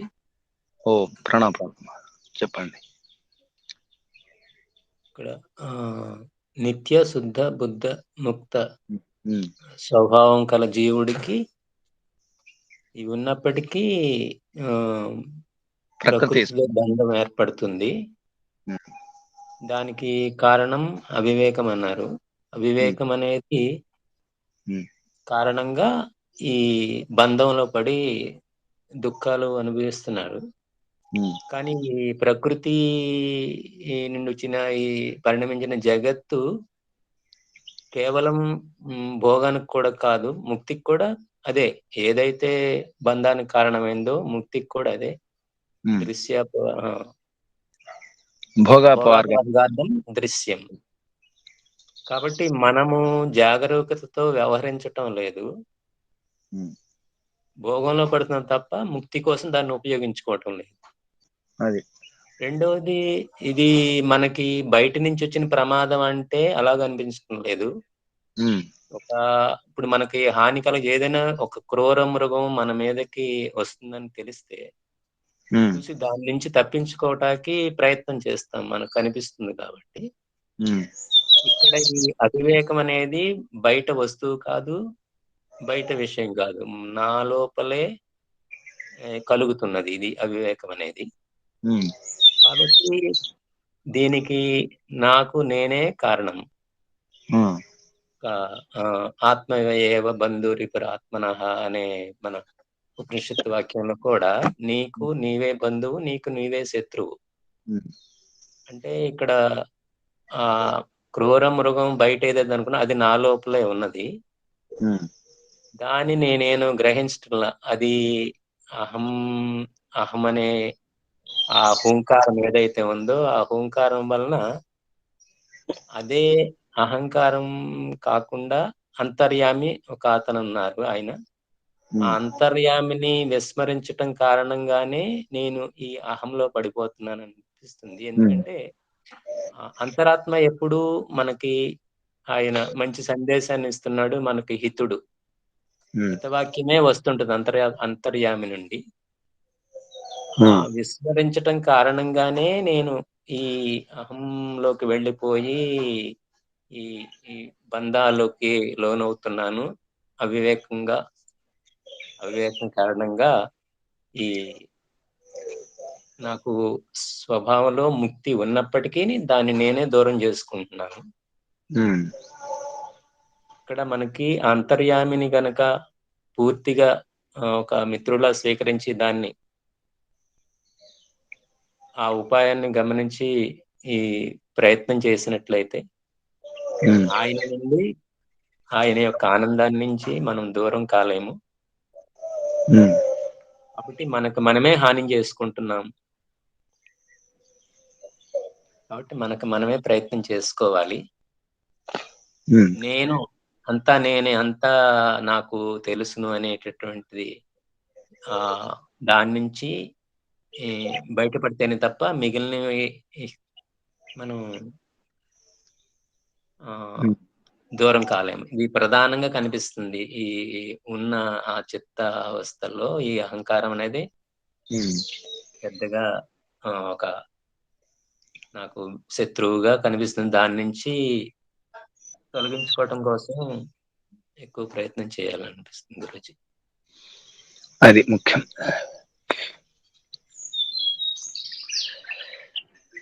ప్రయత్నం చేస్తూ ఉండాలి. తర్వాత గురూజీ ఇక్కడ మీరు ఉంటే ఇక్కడ మనం చదవటంలో కొన్ని పదాలు ఉన్నాయి. అది ఒకటి స్వరూపము, ధర్మము, గుణము, లక్షణము, ఉపాధి, ప్రవృత్తి. వీటిల్లో ఏ రెండైనా సామ్యంగా ఉన్నాయంటారా అర్థం? లేదంటే వేరు పదాలు అయితే వేరుగా వాడుతున్నాము. మళ్ళీ చెప్పండి. స్వరూపము, ధర్మము, గుణము, లక్షణము, ఉపాధి. కొన్ని సుమారు కొన్ని లక్షణము మన గుణము అన్నాం చూడండి, అది కొన్ని కలుస్తాయి ధర్మం అన్నప్పుడు. అంటే సందర్భం బట్టి మారుతాయి, మళ్ళీ అక్కడ అర్థం మారుతుంది ప్రసంగాన్ని బట్టి. స్వరూపం అంటే ఒకసారి గుణాలు లక్షణాలు కూడా స్వరూపం అంటాము. నిజానికి స్వరూపంలో గుణాలు లక్షణాలు రెండు కలుస్తాయి, ధర్మం కూడా దాంట్లో వచ్చేస్తుంది. అలా మళ్ళీ విడిగా చూస్తే ధర్మం వేరే ఉంటుంది, లక్షణం వేరు, గుణం వేరే అవుతుంది. అలా అనమాట. మనం ఫిజిక్స్ లో కనుక సైన్స్ తీసుకుని ధర్మాలు అంటాం, ప్రాపర్టీస్ ని ఇంగ్లీష్ లో ప్రాపర్టీస్ అంటాం, ఇక్కడ ధర్మాలు కూడా అంటాం. నిజానికి లక్షణాలు అవి. అలా సందర్భం బట్టి శాస్త్రాన్ని బట్టి కూడా మారుతుంది. అంటే ఒక చోట జ్ఞానము పురుషుడి ధర్మమే కానీ గుణం కాదని ఒక చోట చెప్పుకున్నాం. అదే పరమాత్మ, జీవాత్మ, ఆత్మ ఇద్దరు కూడా జ్ఞానమే చైతన్యము స్వరూపం, జ్ఞానమే స్వరూపం అని ఒక చోట చెప్పుకున్నాం. జ్ఞాన స్వరూపులు వీళ్ళిద్దరు. అంటే అక్కడ ధర్మంగా తీసుకోవచ్చు అంటారా స్వరూపాన్ని కూడా? గుణం కూడా అంటాం. ఇప్పుడు గుణము గుణి అంటాం, ధర్మము ధర్మి అంటాం. ధర్మి అంటే ధర్మాలు దేంట్లో ఉంటే అది ధర్మి అవుతుంది, గుణాలు ఎందులో ఉంటే అది గుణి అవుతుంది. గుణి కనిపించదు, ధర్మి కనిపించదు. ఇప్పుడు నేను అనుకోండి, ఇప్పుడు నేనున్నా అంటే ఏం చూస్తున్నారు? నా శరీరం చూస్తున్నారు, నా వాక్కు, నా మాట, ఇవన్నీ చూస్తున్నారు, ఇవి వింటున్నారు.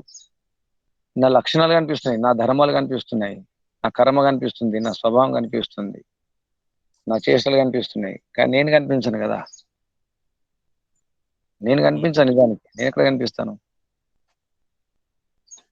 అలా అన్నమాట. నిజానికి ఇప్పుడు సైకిల్ అనుకోండి, సైకిల్ అంటున్నాం, నిజానికి సైకిల్ ఉందా?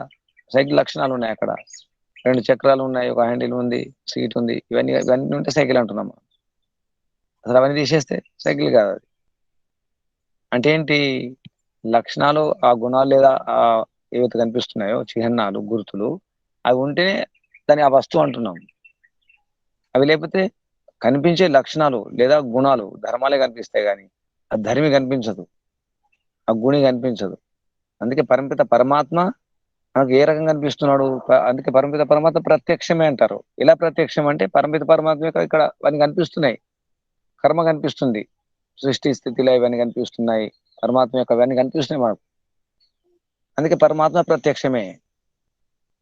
ఇది ఏదో సముల్లాసనం వస్తుంది, మరిదానిలా చెప్తుంటారు. పరమపిత పరమాత్మ ప్రత్యక్షమా ప్రత్యక్షమే? ప్రత్యక్షం అంటాడు. ప్రత్యక్షమే. ఎలా ప్రత్యక్షం అంటే ఇలా ప్రత్యక్షం. అక్కడ ఇదే తర్కం చెప్పడం జరుగుతుంది. గుణి కనిపించదు, ధర్మి కనిపించదు, ధర్మాలు కనిపిస్తాయి, గుణాలు కనిపిస్తాయి, కానీ అసలు గుణి కనిపించదు.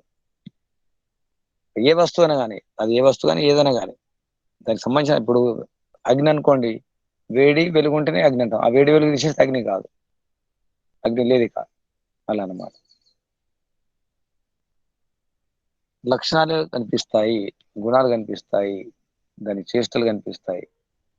ఇప్పుడు కాలు చేతులు ఆడుతున్నాయి, చేష్టలు ఉన్నాయి అంటే ఇందులో ఈ శరీరంలో జీవం ఉన్నట్టు తెలుస్తుంది. జీవం ఉంది లేదా ఎలా తెలుస్తుంది? ఇప్పుడు కరెంట్ ఉందా ఎలా తెలుస్తుంది? లైట్ వస్తే తెలుస్తుంది, ముట్టుకుంటే షాక్ వస్తే తెలుస్తుంది. అది కనిపించదు కదా. అలా అంటే ఇప్పుడు గుణము లక్షణము సమానార్థకంగా తీసుకోవచ్చు అంటారా? ఒక్కో చోట ఒక సందర్భం బట్టి సమానంగా తీసుకోవచ్చు. సందర్భం బట్టి ఒక వస్తువు ఉనికిని గుర్తించాలంటే ఇప్పుడు ఈ గుణాలను బట్టే కదండి. గుణాలు లేదా దాని చేష్టలు ఉంటాయి, గుణాలు, దాని కదలికలు ఉంటాయి. నేను కదులుతున్నానంటే నాలో జీవం ఉన్నట్టు. కదలిక లేకపోతే, నిశ్చేషంగా పడిపోతే, ఏది ఆడకుండా ఉంటే శవం అయిపోతే లేనట్టు. ఇలా కొన్ని గుర్తులు, కొన్ని చిహ్నాలు, సంకేతాలు, దాన్ని బట్టి మనం చెప్పగలుగుతాం. కాబట్టి మనం తెలుసుకునేది వీటి ద్వారానే, లక్షణాల ద్వారానే, ఈ చిహ్నాలు, సంకేతాల ద్వారా తెలుసుకుంటాం ఎన్నో విషయాలు.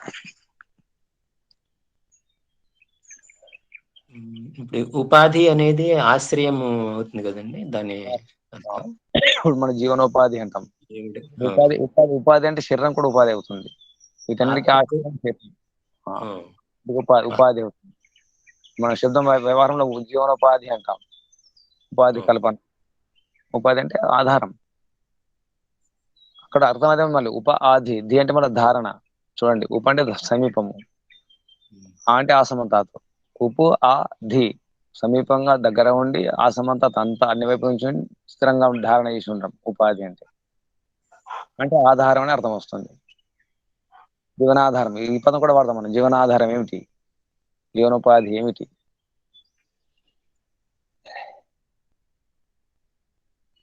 ఉపలబ్ధి అంటాం. ఉపలబ్ధి అంటే జ్ఞానాన్ని ఉపలబ్ధి అంటారు. బుద్ధి అన్న, జ్ఞానం అన్న, ఉపలబ్ధి అన్న ఒకటే అర్థం. మళ్ళీ దగ్గర లభించినటువంటిది ఏంటి? జ్ఞానం. అది న్యాయదర్శన సూత్రం, నేరుగా సూత్రం ఉంది, జ్ఞానం, ఉపలబ్ధి, బుద్ధి అని చెప్పేసి. బుద్ధి అన్న, జ్ఞానం అన్న, ఉపలబ్ధి అన్న ఒకటే అని చెప్పేసి సూత్రం ఉంది. సందర్భాన్ని బట్టి తీసుకోవాల్సి వస్తుంది. అంటే చాలా విషయాలు ఉంటాయి. మనము కొంచెం జాగ్రత్తగా ఆ శబ్దాన్ని గమనిస్తూ ఉండాలి. అది ఏ సందర్భము, ఏ శాస్త్రము, శాస్త్రాన్ని బట్టి కూడా అర్థం మారుతుంది. ఉదాహరణకు వస్తువు అన్నా, పదార్థం అన్నా, ద్రవ్యం అన్నా ఒకటే. కానీ వైశేషిక దర్శనంలో ద్రవ్యాలు వేరు, పదార్థాలు వేరు అని చెప్పదండి. అలా ద్రవ్యం వేరు, పదార్థం వేరు. మళ్ళీ వస్తువు అంటే వేరు. మనం ఒకసారి వస్తువు అంటాం, పదార్థం అంటాం. నిజానికి ఒకటే అనిపిస్తుంది, కానీ మూలానికి వెళ్తే అక్కడ అర్థం వేరు ఉంటుంది. అంటే వాస్తవం ఉండేది వస్తువు, పదార్థం అంటే పదం యొక్క, ఆ పదం యొక్క ప్రయోజనం, ఆ పదం యొక్క ప్రయోజనం ఏంటి, దాన్ని పదార్థం అంటారు. అర్థం అంటే ప్రయోజనం, మళ్ళీ అర్థం అంటే వస్తువునికి అర్థం కూడా వస్తుంది. ఇప్పుడు ధర్మార్థ కామ మోక్షాల అర్థం అంటే వస్తువులు కూడా అర్థం కింద వస్తాయి. ఇలా ఒకేలాగా అనిపిస్తాయి కానీ సందర్భం అంటే మారుతాయి. ఇప్పుడు ఉదాహరణకు కేవల చేతన మాత్ర వస్తువు అని చెప్పేసి ఆర్యోదేశ రత్నమాలో భగవంతుని గురించి ఉంది, ఈశ్వరుని గురించి. ఆ తెలుగులోకి వచ్చేసరికి అక్కడ పదార్థం రాయడం జరిగింది మనసి గారు. అనువాదంలో ఆ పదార్థం రాయకూడదు, దానికి వస్తువు రాయాలి. కేవలము చేతన మాత్ర పదార్థం అని అనువాదంలో తెలుగులో వచ్చింది.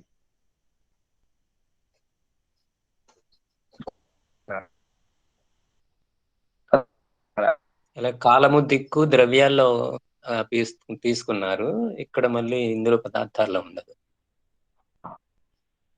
పదార్థం అనవచ్చు కానీ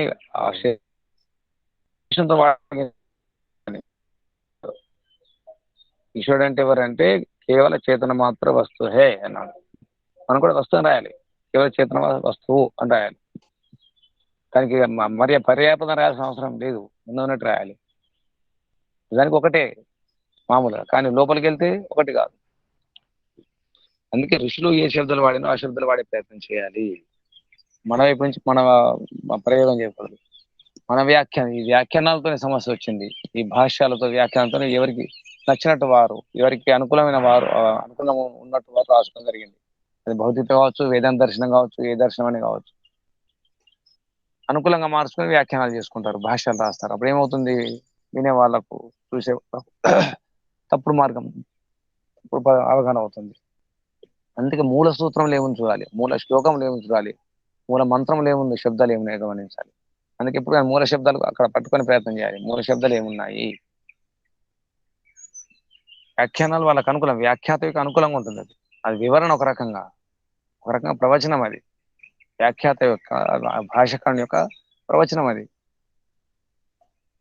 మీరు గమనించండి, అథయోగానుశాసనం అనే యోగదర్శన సూత్రం ఉంది, మొదటి సూత్రము.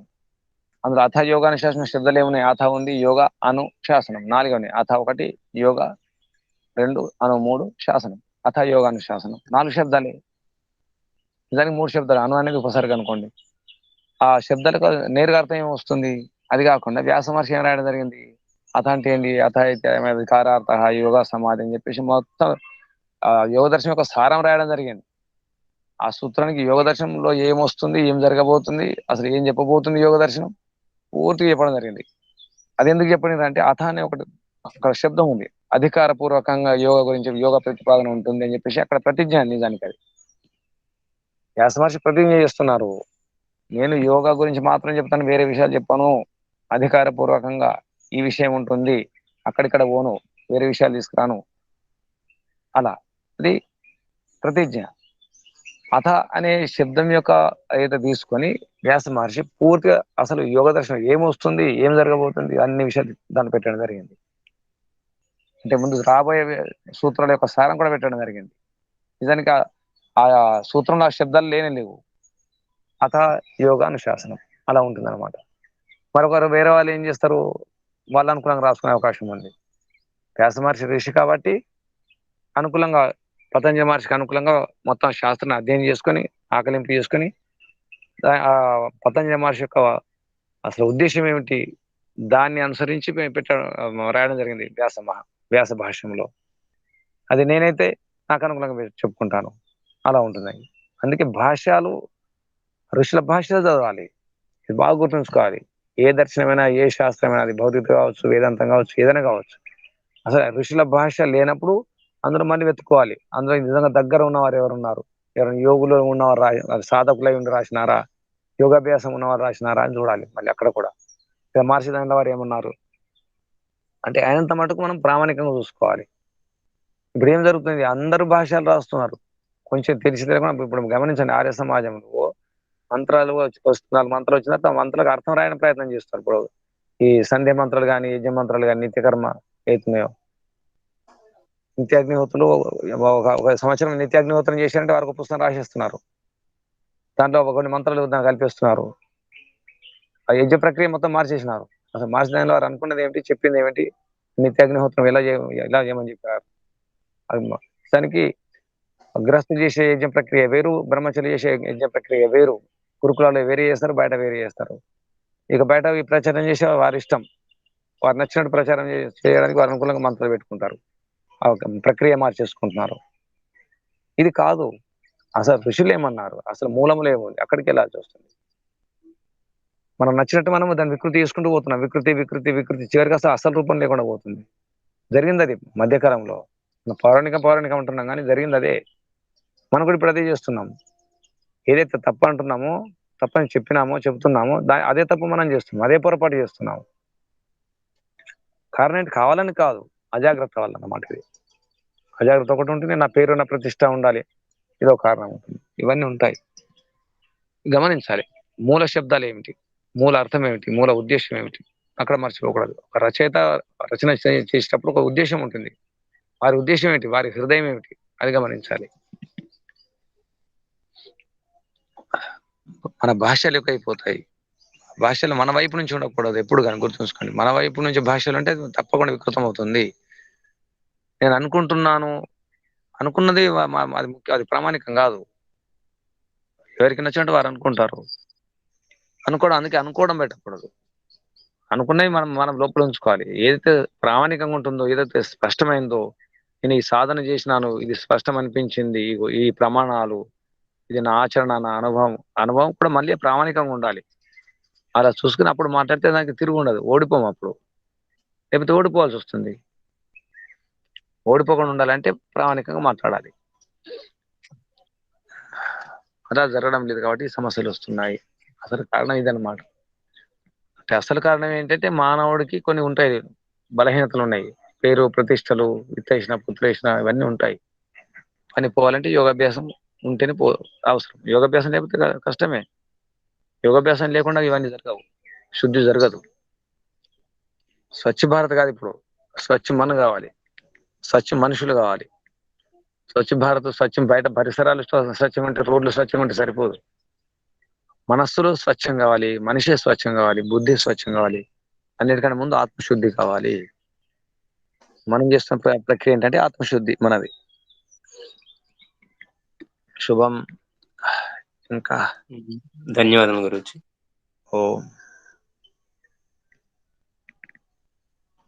ఇంకెవరు? మల్లికార్జున గారు, సుజాతమ్మ గారు, శంకరయ్య గారు, ఇంకెవరు? పిపినారాయణ గారు, కృష్ణమూర్తి గారు, సీతారాములు గారు, ధనాన సత్యనారాయణ గారు, ఇంకెవరు? ప్రణామాలు. ఓం చెప్పండి. ఇప్పుడు బయట మీరు చెప్పిన విషయాలన్నీ అక్షర సత్యాలే. అవన్నీ కూడా బయట కనిపించేది. వాళ్ళ ప్రతిష్ట కోసమో లేకపోతే దేనికోసమో వాళ్ళు అబద్ధాన్ని సత్యంగానే ప్రచారం చేస్తున్నారు. అదే మాత్రం చాలా చాలా వాస్తవమైన విషయం. ఆ అబద్ధం అనే మాయలోనే ప్రజలు కూడా షార్ట్ కట్ లో ఆ విషయాలు మోక్షాన్ని పొందాలి, లేకపోతే ఇంకోటి పొందాలని చెప్పేసి అదే ఆలోచనలోనే ఉన్నారు తప్ప వాస్తవిక జ్ఞానాన్ని గ్రహించే స్థితిలో లేరు. మీరు ఇప్పుడు ఇవాళ చెప్పిన విషయంలో కూడా చెప్పారు, ఇది అసత్యం అనేది సత్యంగానే ప్రచారం జరుగుతుంది.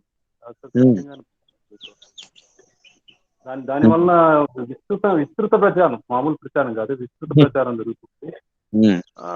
తర్వాత ఈ భాష్యం అనే విషయం కూడా మీరు చాలా విపులంగా చెప్పారు. ఈ భాష్యం అనేది నా అభిప్రాయం నేను చెప్పుకుంది, ఇంకొకళ్ళు ఒక అభిప్రాయం చెప్తారు, కానీ సత్యం అనేది మాత్రం వేరు ఉన్నది. దాని గురించి మాత్రం చెప్పండి.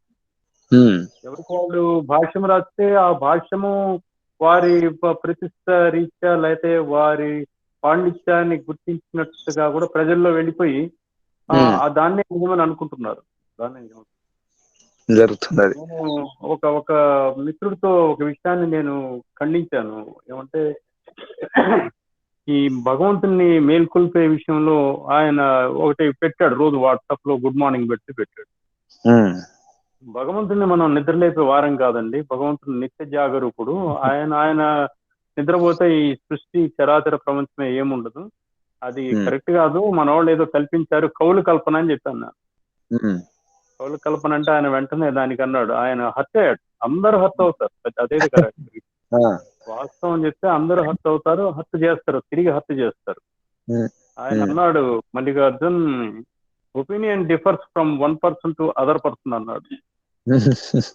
అంటే నేను చెప్పాను, ఇది నా ఒపీనియన్ కాదు, భగవంతుడు నిత్య జాగరూపున్నది, వేదపరమైనటువంటి విషయం అది. ఆయన నిద్రపోవడం, ఆయన కంటే ముందు నిద్ర లేచి మనం ఆయన లేపేటువంటి వారం కాదు. ఓడంపు సేవలు ఇవన్నీ కూడా కల్పితాలండి అంటే ఆయన చాలా ఫీల్ అయిపోయాడు. అంటే ఇది ఇట్లా జరుగుతుంది ఈ విధంగా. అప్పుడు దాన్ని ఉత్తిష్ట గోవింద అనేది ఈ మధ్య వచ్చి ఉంటుంది, మహా అయితే ఒక 100 సంవత్సరాల క్రితం రాసిన కవుల కల్పన. కానీ దాన్ని బేస్ చేసుకొని ఇంకా అది పొద్దున్నే మనం ఎప్పుడు 10ంటికి నిద్ర లేస్తే 10ంటికి సుప్రభాతం, 5ంటికి నిద్ర లేస్తే 5ంటికి సుప్రభాతం, అప్పుడే లేపుతున్నాం ఆయన్ని భగవంతుడు. ఇట్లా ఇటువంటి ఈ భాష్యాలు, తర్వాత ఈ మధ్యన వచ్చినటువంటి స్తోత్రం, నాకు కొంచెం సంస్కృతం తెలిస్తే నేను ఒక అష్టోత్తరం రాసేయగలను. ఇంకొక ఆయనకు సంస్కృతం తెలిస్తే ఆయన సహస్రనామే రాయగలడు. కానీ వాస్తవ పరిస్థితి చెప్పకుండా ఆయనకి తోచిన విషయాలన్నీ రాసుకుంటూ పోతే ఆ సంస్కృత పాండిత్యం అనేది ప్రజల్లో సరైనటువంటి అవగాహన లేనను కూడా ప్రధాన కారణం అండి. ఇప్పుడు మీరు చెప్పే విషయాలు చాలా వాటిలో ఇప్పుడు ఆ సందులో ఉన్న ఈశ్వర అసిద్ధి, ఇటువంటి అసిద్ధి, అక్కడ వచ్చే పదం ఇవన్నీ తెలియకపోవడం వల్ల కూడా సంస్కృత పరిచయం పూర్తిగా నశించినందువల్ల కూడా ఈ విపరీతార్థాలు ఎవరో ఉన్నట్టు కొంతమంది చెప్తున్నట్టు వాటి వెంట మాత్రమే పోవడం జరుగుతుంది అక్షరాలు. అది మీరు ఇంతకుముందు చెప్పారు, అదే కొన్ని కారణాల వల్ల వాళ్ళు అసత్యాన్ని ప్రచారం చేస్తున్నారు. అది దాని వెంటే పడిపోయి, ఆ మాయలోనే పడిపోయి అసత్యాన్ని సత్యంగా నమ్మడం జరుగుతుంది. ఇప్పుడు మనం ఏం చేయాలంటే మనం మన భ్రమలు దూరం చేసుకుంటూ, మన సందేహాలు దూరం చేసుకుంటూ మనం కూడా ప్రయత్నం చేయాలి. మన శక్తిని బట్టి ప్రయత్నం చేయాలి. ఇక్కడ మన శక్తి ప్రదర్శన కూడా అవసరం ఉంటుంది, దాచుకోకూడదు. ఎందుకంటే భగవంతు ఇచ్చిన శక్తి మనకు కూడా ఉంది. మన శక్తిని బట్టి మనం ప్రయత్నం చేయాలి. ముందు మనము శుద్ధి కావాలి. ఇక్కడ ఇప్పుడు వారి ప్రక్రియ చేయడం లేదు, వాళ్ళ ప్రక్రియ వేరుంది. మన ప్రక్రియ ఏంటి? మనం శుద్ధి అవుతూ మన భ్రమల భ్రాంతి దూరం చేసుకుంటూ మనం ముందుకెళ్ళాలి. అప్పుడు మనం గెలుస్తాం, లేకపోతే ఓడిపోతాం. మనం గెలవాలి అంటే, సత్యాన్ని గెలిపించాలి, ధర్మాన్ని గెలిపించాలంటే ముందు మనకు స్పష్టంగా ఉండాలి, మనలో ఆ స్పష్టత రావాలి. దాని కొరకు ప్రయత్నం చేస్తూ ముందుకెళ్ళాలి. అప్పుడు తప్పకుండా గెలుస్తాం, మనం ఓడిపోయేది లేదు. ఇంతకుముందు చెప్పిన చూడండి, ప్రపంచం అంతా ఒకవైపు, నేను ఒకవైపు, నా వైపు పరమాత్మ వైపు నేను ఉంటే చాలు, చివరికి సందేహం. ధన్యవాదాలు గురూజీ. నిరాశ ఏమి లేదు. శుభం. ఇంకెవరు? సుజాతమ్మ గారు. ఓం నమస్తే గురూజీ. ఇంతకు ముందు అంటే చాలా ఏళ్ల క్రితము భగవద్గీత విన్నప్పుడు మీరు స్వధర్మం గురించి చెప్పారు కదా. స్వధర్మం అంటే నా ఆత్మ గురించి తెలుసుకోవడం కాకుండా, ఇప్పుడు నేను గృహిణిని కనుక నా ధర్మం ఏంటి? గృహిణిగా ఉండాలి. అలా అంటే ఇప్పుడు కొన్ని వృత్తులు ఉంటాయి కదా గురూజీ. బ్రాహ్మణులు పౌరోహిత్యం చేయాలి, వైశ్యులు వ్యాపారం చేయాలి, ఇలా. అది వాళ్ళ స్వధర్మం అని, ఆ ధర్మం కాకుండా వేరే చేస్తే దాంట్లో వాళ్ళు ముక్తిని పొందలేరని ఇలా విన్నాను గురూజీ నేను. ఇప్పుడు మీ ద్వారా మేము ఈ యోగ శాస్త్రము, ఇది సాంఖ్య దర్శనం తెలుసుకున్న తర్వాత స్వధర్మము అంటే ఏమిటి అనేది, స్వాధ్యాయం అంటే ఏంటి అనేది చక్కటి అవగాహన వచ్చింది గురూజీ. ఆ స్వామి దానికి అర్థమే మారిపోయింది గురూజీ. అంటే ఇప్పుడు స్వా అన్నది నాకు సంబంధించింది కదా గురూజీ, నా ధర్మం కదా అది. అది వదిలిపెట్టేసి ఒక ఏమంటారు, ఒక పనికి నీ పని ఇది, నువ్వు ఈ పని చేయకపోతే నీకు శిక్షిస్తాడు. నీ పని నువ్వు చెయ్యాలా, ఈ పని నువ్వు చేయాలి, ఈ పని నీ ధర్మం, నీ విధి, నీ కర్తవ్యం నువ్వు చేయాలి. కర్తవ్యం అని ఒకటి పెట్టేసింది గురూజీ అక్కడ. అసలు ఎంత తేడా ఉంది గురూజీ దానికి దీనికి. ఇంకా ఈరోజు చెప్పిన విషయాలు ఇంకా చక్కటి అవగాహన కల్పించినాయి గురూజీ.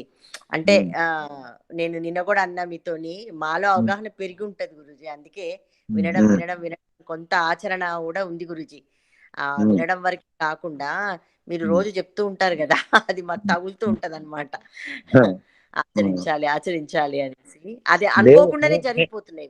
ఈరోజు నేను చెప్పలేదు, కపిల మహర్షి సాంఖ్యదర్శనంలో వాంగ్ మాత్రం, అది మాట మాత్రమే, మాట వరుసకే ఆచరణ కావాలని చెప్పేసి సూత్రం వచ్చేసింది ఈరోజు. మీ ద్వారా సూత్రం మాకు ఇచ్చింది. తెలుస్తుంది కదా గురూజీ, మీ ద్వారా మాకు చెప్తున్నారు శాస్త్రకారులు. మరి అలా మీరు చెప్పడం వలననే కదా గురూజీ ఇన్నేళ్ల నుంచి ఎన్నో సార్లు ఇలాంటి విషయాలు విన్నాం కదా గురూజీ. శ్రవణము, మననము, నిధి ధ్యానం, ఇలా నిధి ధ్యాస, ఇలాంటి చాలా పదాలు విన్నాము, కార్యకారణాలు విన్నాము, ఈ ప్రకృతి విన్నాము, ఇవన్నీ విన్నాం. కానీ ఇది ఒక క్రమబద్ధంలో వాళ్ళు చెప్పడము, మన ఋషులు మునులు చెప్పడము, మీరు మీ ద్వారా మాకు అందడము, మేము కూడా గ్రహించుకునే స్థితికి ఎదుగుతున్నాం గురూజీ. అది చాలా ఆనందంగా ఉంది గురూజీ. మీరు ఎదిగే ఉన్నారు, అందరు ఎదిగే ఉన్నారు. ఇక్కడ హిందువులు ఉన్నవారు అందరు ఎదిగే ఉన్నారు. లేకపోతే ఎవరు వింటారు? లేదు గురూజీ, ఉల్లిగడ్డ పొరలు ఒక్కొక్కటి తొలగిస్తున్నారు మాకు. ప్రయత్నం చేస్తున్నారు, ఆచ్ఛాదనాలు తొలగిస్తున్నారు, మలినాలు దులిపేస్తున్నారు, దులిపేలాగా చేస్తున్నారు, కొన్ని దులుపుతున్నారు, కొన్ని దులుపుకునేలాగా చేస్తున్నారు. మీ పురుషార్థం చాలా ఉందమ్మా. అందరు మంచి పురుషార్థం చేస్తున్నారు. గొప్ప విషయం. అసలు నిజానికి అందరూ పూర్వజన్మలో సాధన చేసిన వారు ఉన్నారు, అందుకే చక్కగా అర్థం చేసుకుంటున్నారు. నా అదృష్టం కూడా మీలాంటి మంచి సాధకులు దొరికినారు అందరు. గురూజీ శుభం. నమస్తే, ధన్యవాదాలు గురూజీ. అందరికి అభినందనలు, నమస్తే, ధన్యవాదాలు. ఇంకెవరు ఉన్నారా? పిప్పనారాయణ గారు. నమస్తే గురూజీ. చెప్పండి. ఇందాక మీరు ఒక విషయం చెప్పారండి, మంచి వాళ్ళు చెడ్డ వాళ్ళకే సహకరిస్తున్నారు, చెడ్డవాళ్ళు చెడ్డ వాళ్ళకే సహకరిస్తున్నారు అని. అదే కదా, అదే దానివల్లే ధర్మ మార్గం అనేది ముందుకు వెళ్ళట్లేదు గురూజీ. ఎక్కడ ఉన్నది అక్కడే ఆగిపోతుంది. మనం ఇంట్లోనే చేస్తున్నాం. ఇప్పుడు నేను కూడా అదే చేస్తున్నా. ఇప్పుడు ఇక్కడ కూడా మంచి వాళ్ళకి ఎక్కువ సహకరించలేదు. అది నేనే ఎందుకనడం, నేనే అందరికి నిజానికి మంచి వాళ్ళకి ఎంత సహకరించాలో సహకరించట్లేదు, చెడ్డ వాళ్ళకి సహకరిస్తున్నాం. ఎలా సహకరిస్తున్నాం అంటే చెడ్డ పని చేస్తే మనం ఏమనట్లేదు, అది సహకారమే, అది మౌనంగా అంగీకారం. మంచి వాళ్ళని అంటున్నాం కానీ అది సహకరించినట్టే కదా. మన ఇంట్లో కూడా పిల్లలు కూడా ఏమన్నా సహకరిస్తున్నట్టే, కానీ మనకు సహకరించట్లే, మనల్ని ఆపుతున్నారు. మనల్ని ఆపుతున్నారు, ఆ పిల్లలు ఆపుతున్నారు. అవును, ఆపుతున్నారు వాళ్ళు. మనం మాత్రం వాళ్ళ మార్గాన్ని ఆపట్లేదు, చెడ్డ మార్గాన్ని ఆపట్లేదు. మన ఆ విధంగా మనకు సహకారం రావాలంటే ముందు మనం తయారు కావాల్సి వస్తుంది. ఇప్పుడు చెడ్డ నుంచి ఆశ ఏమి లేదు. దుష్టులు దుర్మార్గులు ఎలాగో మనం సహకరించరు. కనీసం మంచి వాళ్ళు సహకరించుకోవాలి కనీసం.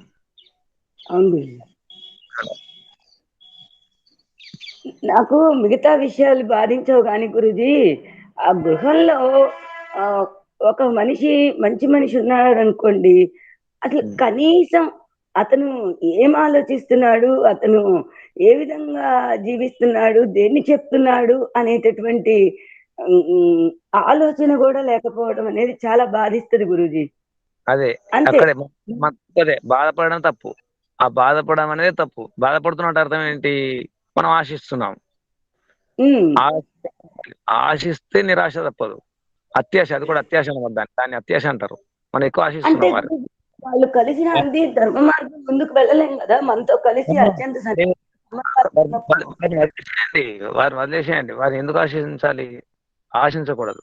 అది నిజానికి అత్యాశ అవుతుంది. ఏమాత్రం ఆశించకూడదు. చాలా ప్రపంచం చాలా విశాలంగా ఉంది, ఎందరో ఉన్నారు మనకు సహకరించేవారు. ఇలా అనుకోవాలి. మన ఇంటి వాళ్ళే సహకరించాలి, మన బంధువులే సహకరించాలి, మిత్రులే సహకరించాలి, మన ఊరి వాళ్ళే, మన గల్లీ వాళ్ళే సహకరించాలి, అట్లా అనుకోకూడదు. ప్రపంచం విషయాలు ఏమనుకోవాలంటే, ఈ గ్రహం కాకపోతే, ఈ భూగోళం కాకపోతే ఇంకా ఎన్నో భూగోళాలు ఉన్నాయి, వేరే గ్రహాలు కూడా ఉన్నాయి, అలా అనుకోవాలి. అంతదాకా వెళ్ళాలి. మన విశ్వం కదా, బ్రహ్మాండం మొత్తం. మనది ఎంతవరకు, మన పరిధి ఎంతవరకు? కేవలం భూగోళం కాదు, భూగోళం ఒకటే కాదు, అన్ని గోళాలు. అక్కడ మనుషులు, అక్కడ ప్రాణులు ఉన్నాయి, వాళ్ళ సహకారం కూడా అంతదాకా పెట్టుకోవాలి. చివరికి చెప్పాను కదా, భగవంతుడు సహకారం తీసుకుంటే సరిపోతుంది కదా. భగవంతుడు సహకారం పొందడానికి మనం అర్హత పొందాలి. భగవంతుడు ఆ యోగ్యత పొందేది చాలు. ఇంకా ఆశించే పెద్ద ఏం లేదు ప్రపంచం నుంచి. అదే. ప్రయత్నం చేయాలంటే, కానీ పెద్ద ఆశ పెట్టుకోవద్దు. ఆశిస్తే నిరాశ తప్పదు, బాధ తప్పదు. అక్కడే ఉపదేశం. మనం ఆశిస్తున్నాం, ఆశించాలి, కొంతవరకు ఆశించాలి. ఎంత సహకరిస్తే అంత సరిపోయింది. సహకరించకుండా పర్వాలేదు, కానీ మనకు సహకారం ఎక్కడి నుంచి రావాలి? భగవంతుని సహకారం రావాలి. నిరాశ రాకు. నమస్తే. ఎవరు మన ఇంటి వాళ్ళు అంటే ఎవరు? మన ఇంటి వాళ్ళు, మన కుటుంబం ఎవరు? ఈ 4, 5, 10 మంది నా కుటుంబం అంటే. మనది విశ్వ కుటుంబం కదా, విశ్వమంతా మన కుటుంబమే. వసుధ ఏక కుటుంబం, లేదా వసుధ ఏవ కుటుంబం, వసుధైక కుటుంబం మనది. చాలా ఉన్నారు మనలాగా ఆలోచించేవారు ప్రపంచంలో, చాలా ఉన్నారు. మన భాష కాకపోవచ్చు, మన దేశం కాకపోవచ్చు, మన వాళ్ళు కాకపోవచ్చు, కానీ ప్రపంచంలో ఆలోచించే వాళ్ళు, మంచిగా ఆలోచించే వాళ్ళు ఉన్నారు. అక్కడ నిరాశ ఏంటి? మనకంటే బాగా ఆలోచించే వాళ్ళు కూడా ఉన్నారు. నిరాశ లేదు. శుభం. అంటే ఇప్పుడు చిన్న చిన్న కార్యాలు కూడా, ఇప్పుడు శ్రాద్ధ తర్పణ పిండ ప్రధాన క్రియలు ఉన్నాయి. భార్యకి తెలుసు ఇది సత్యము, ఇది వేద మార్గము అని. ఇక భర్త అంగీకరించరు. అక్కడ ఎట్లా వెళ్ళాలి? ప్రపంచంలో నాతో కలిసి వచ్చే వాళ్ళు ఉన్నారని ఇది వదిలేసి వెళ్ళలేరు కదా. అక్కడ కొంచెం ఘర్షణ అనిపిస్తుంది గురుజీ. ఒకరికి తెలిసి ఒకరికి రాకపోయేటప్పటికి కొంచెం కష్టం అనిపిస్తుంది. ఉపాయం ఉంది, మైత్రీకరణ ఉపేక్ష, ఉపేక్ష అంతే. వదిలేసి పరిచయం లేదు ఎవరో, అదేంటో మనకి ఉపేక్ష చేయాలి. రాగం ఉపేక్ష అంటే ఏంటి? రాగం లేదు, ద్వేషం లేదు. వారిపైన ద్వేషం పెంచుకునేది లేదు, రాగం పెంచుకునేది లేదు, మోహం లేదు, ఏది లేదు. పరిచయం పెంచుకోం గురుజీ. కానీ సత్యం అని తెలిసినా కూడా సత్య విషయానికి దూరం అయిపోయి అసత్య సిద్ధాంతాన్ని అనుసరించాల్సిందే కదా. అనుసరించకండి, మానసికంగా అనుసరించకండి, మానసికంగా అనుసరించకూడదు. తెలియాలి ఆ ఉపాయం ఎలా పాటించాలో, ఉపేక్ష ఎలా చేయాలో. ఉపేక్ష అంటే రాగం లేదు, ద్వేషం లేదు. ద్వేషం కూడా ఉంచుకునేది లేదు, లోపల ఏం పెట్టుకునేది లేదు. మనం బస్సులో ఉంటున్నాం, బస్సులో వెళ్తున్నాం, కొన్ని పరతంత్రం ఉండాలి. బస్సులో వెళ్ళినప్పుడు మన ఇష్టం కాదు కదా. బస్సు డ్రైవర్ తీసుకెళ్తున్నాడు అంతే, మన బస్సులో కూర్చోడం మన కర్తవ్యం అంతే. అలా ఉంటుంది ఒక్కోసారి. ఈ ప్రపంచం ఒక ప్రయాణం చేస్తున్నాం, ప్రపంచంలో మొత్తం స్వతంత్రం లేదు కదా, పరతంత్రం ఉంది కదా. అక్కడ సర్వహితకర సామాజిక నియమాలు పరతంత్రం, వ్యక్తిహితకర నియమాల్లో స్వతంత్రం. అట్లా మన అధికారం ఉంటుంది, అనధికారం చేస్తే కూడా అవుతుంది ఒక్కోసారి. మన అధికారం ఎంత ఉంటే అంతవరకు మనం ప్రయత్నం చేయాలి. అధికారం నుంచి అక్కడ మనం ఏ ప్రయత్నం చేయడం వీలు లేదు అక్కడ. అది మన హక్కు లేదు అక్కడ. కొందరు పోలీసు వాళ్ళ పని ఉంటుంది, పోలీసు వాళ్ళు చూసుకోవాలి, మనం చూసుకోవడం వీల్లేదు. పోలీసు పని మనం చేయకూడదు ఒక్కోసారి. పోలీసు పని చేయాలని చూస్తాం మనం, అప్పుడు తప్పు అవుతుంది. పని మన డ్యూటీ, మన కర్తవ్యం ఏంటో చూసుకోవాలి. మనం అందులో మన అధికారం ఎంత, మన అధికారం మాట్లాడాలి. అధికారం లేకపోతే మౌనంగా ఉండాలి అంతే. ఇవన్నీ రావాలి. అధికారం లేదనుకోండి, ఈశ్వర నీ కృప, నీ దారి చూపు అంతే. ధన్యవాదాలు గురుజీ. శుభం. ఓం ఓం శుభం. ఇంకెవరు? ధన్యవాదాలు. ముగించేద్దామా? ఇంకెవరు ఉన్నారా? ఓం. అందరికి అభినందనలు, ధన్యవాదాలు. ఓం శం. ఓం ఓం ఓం ఓం.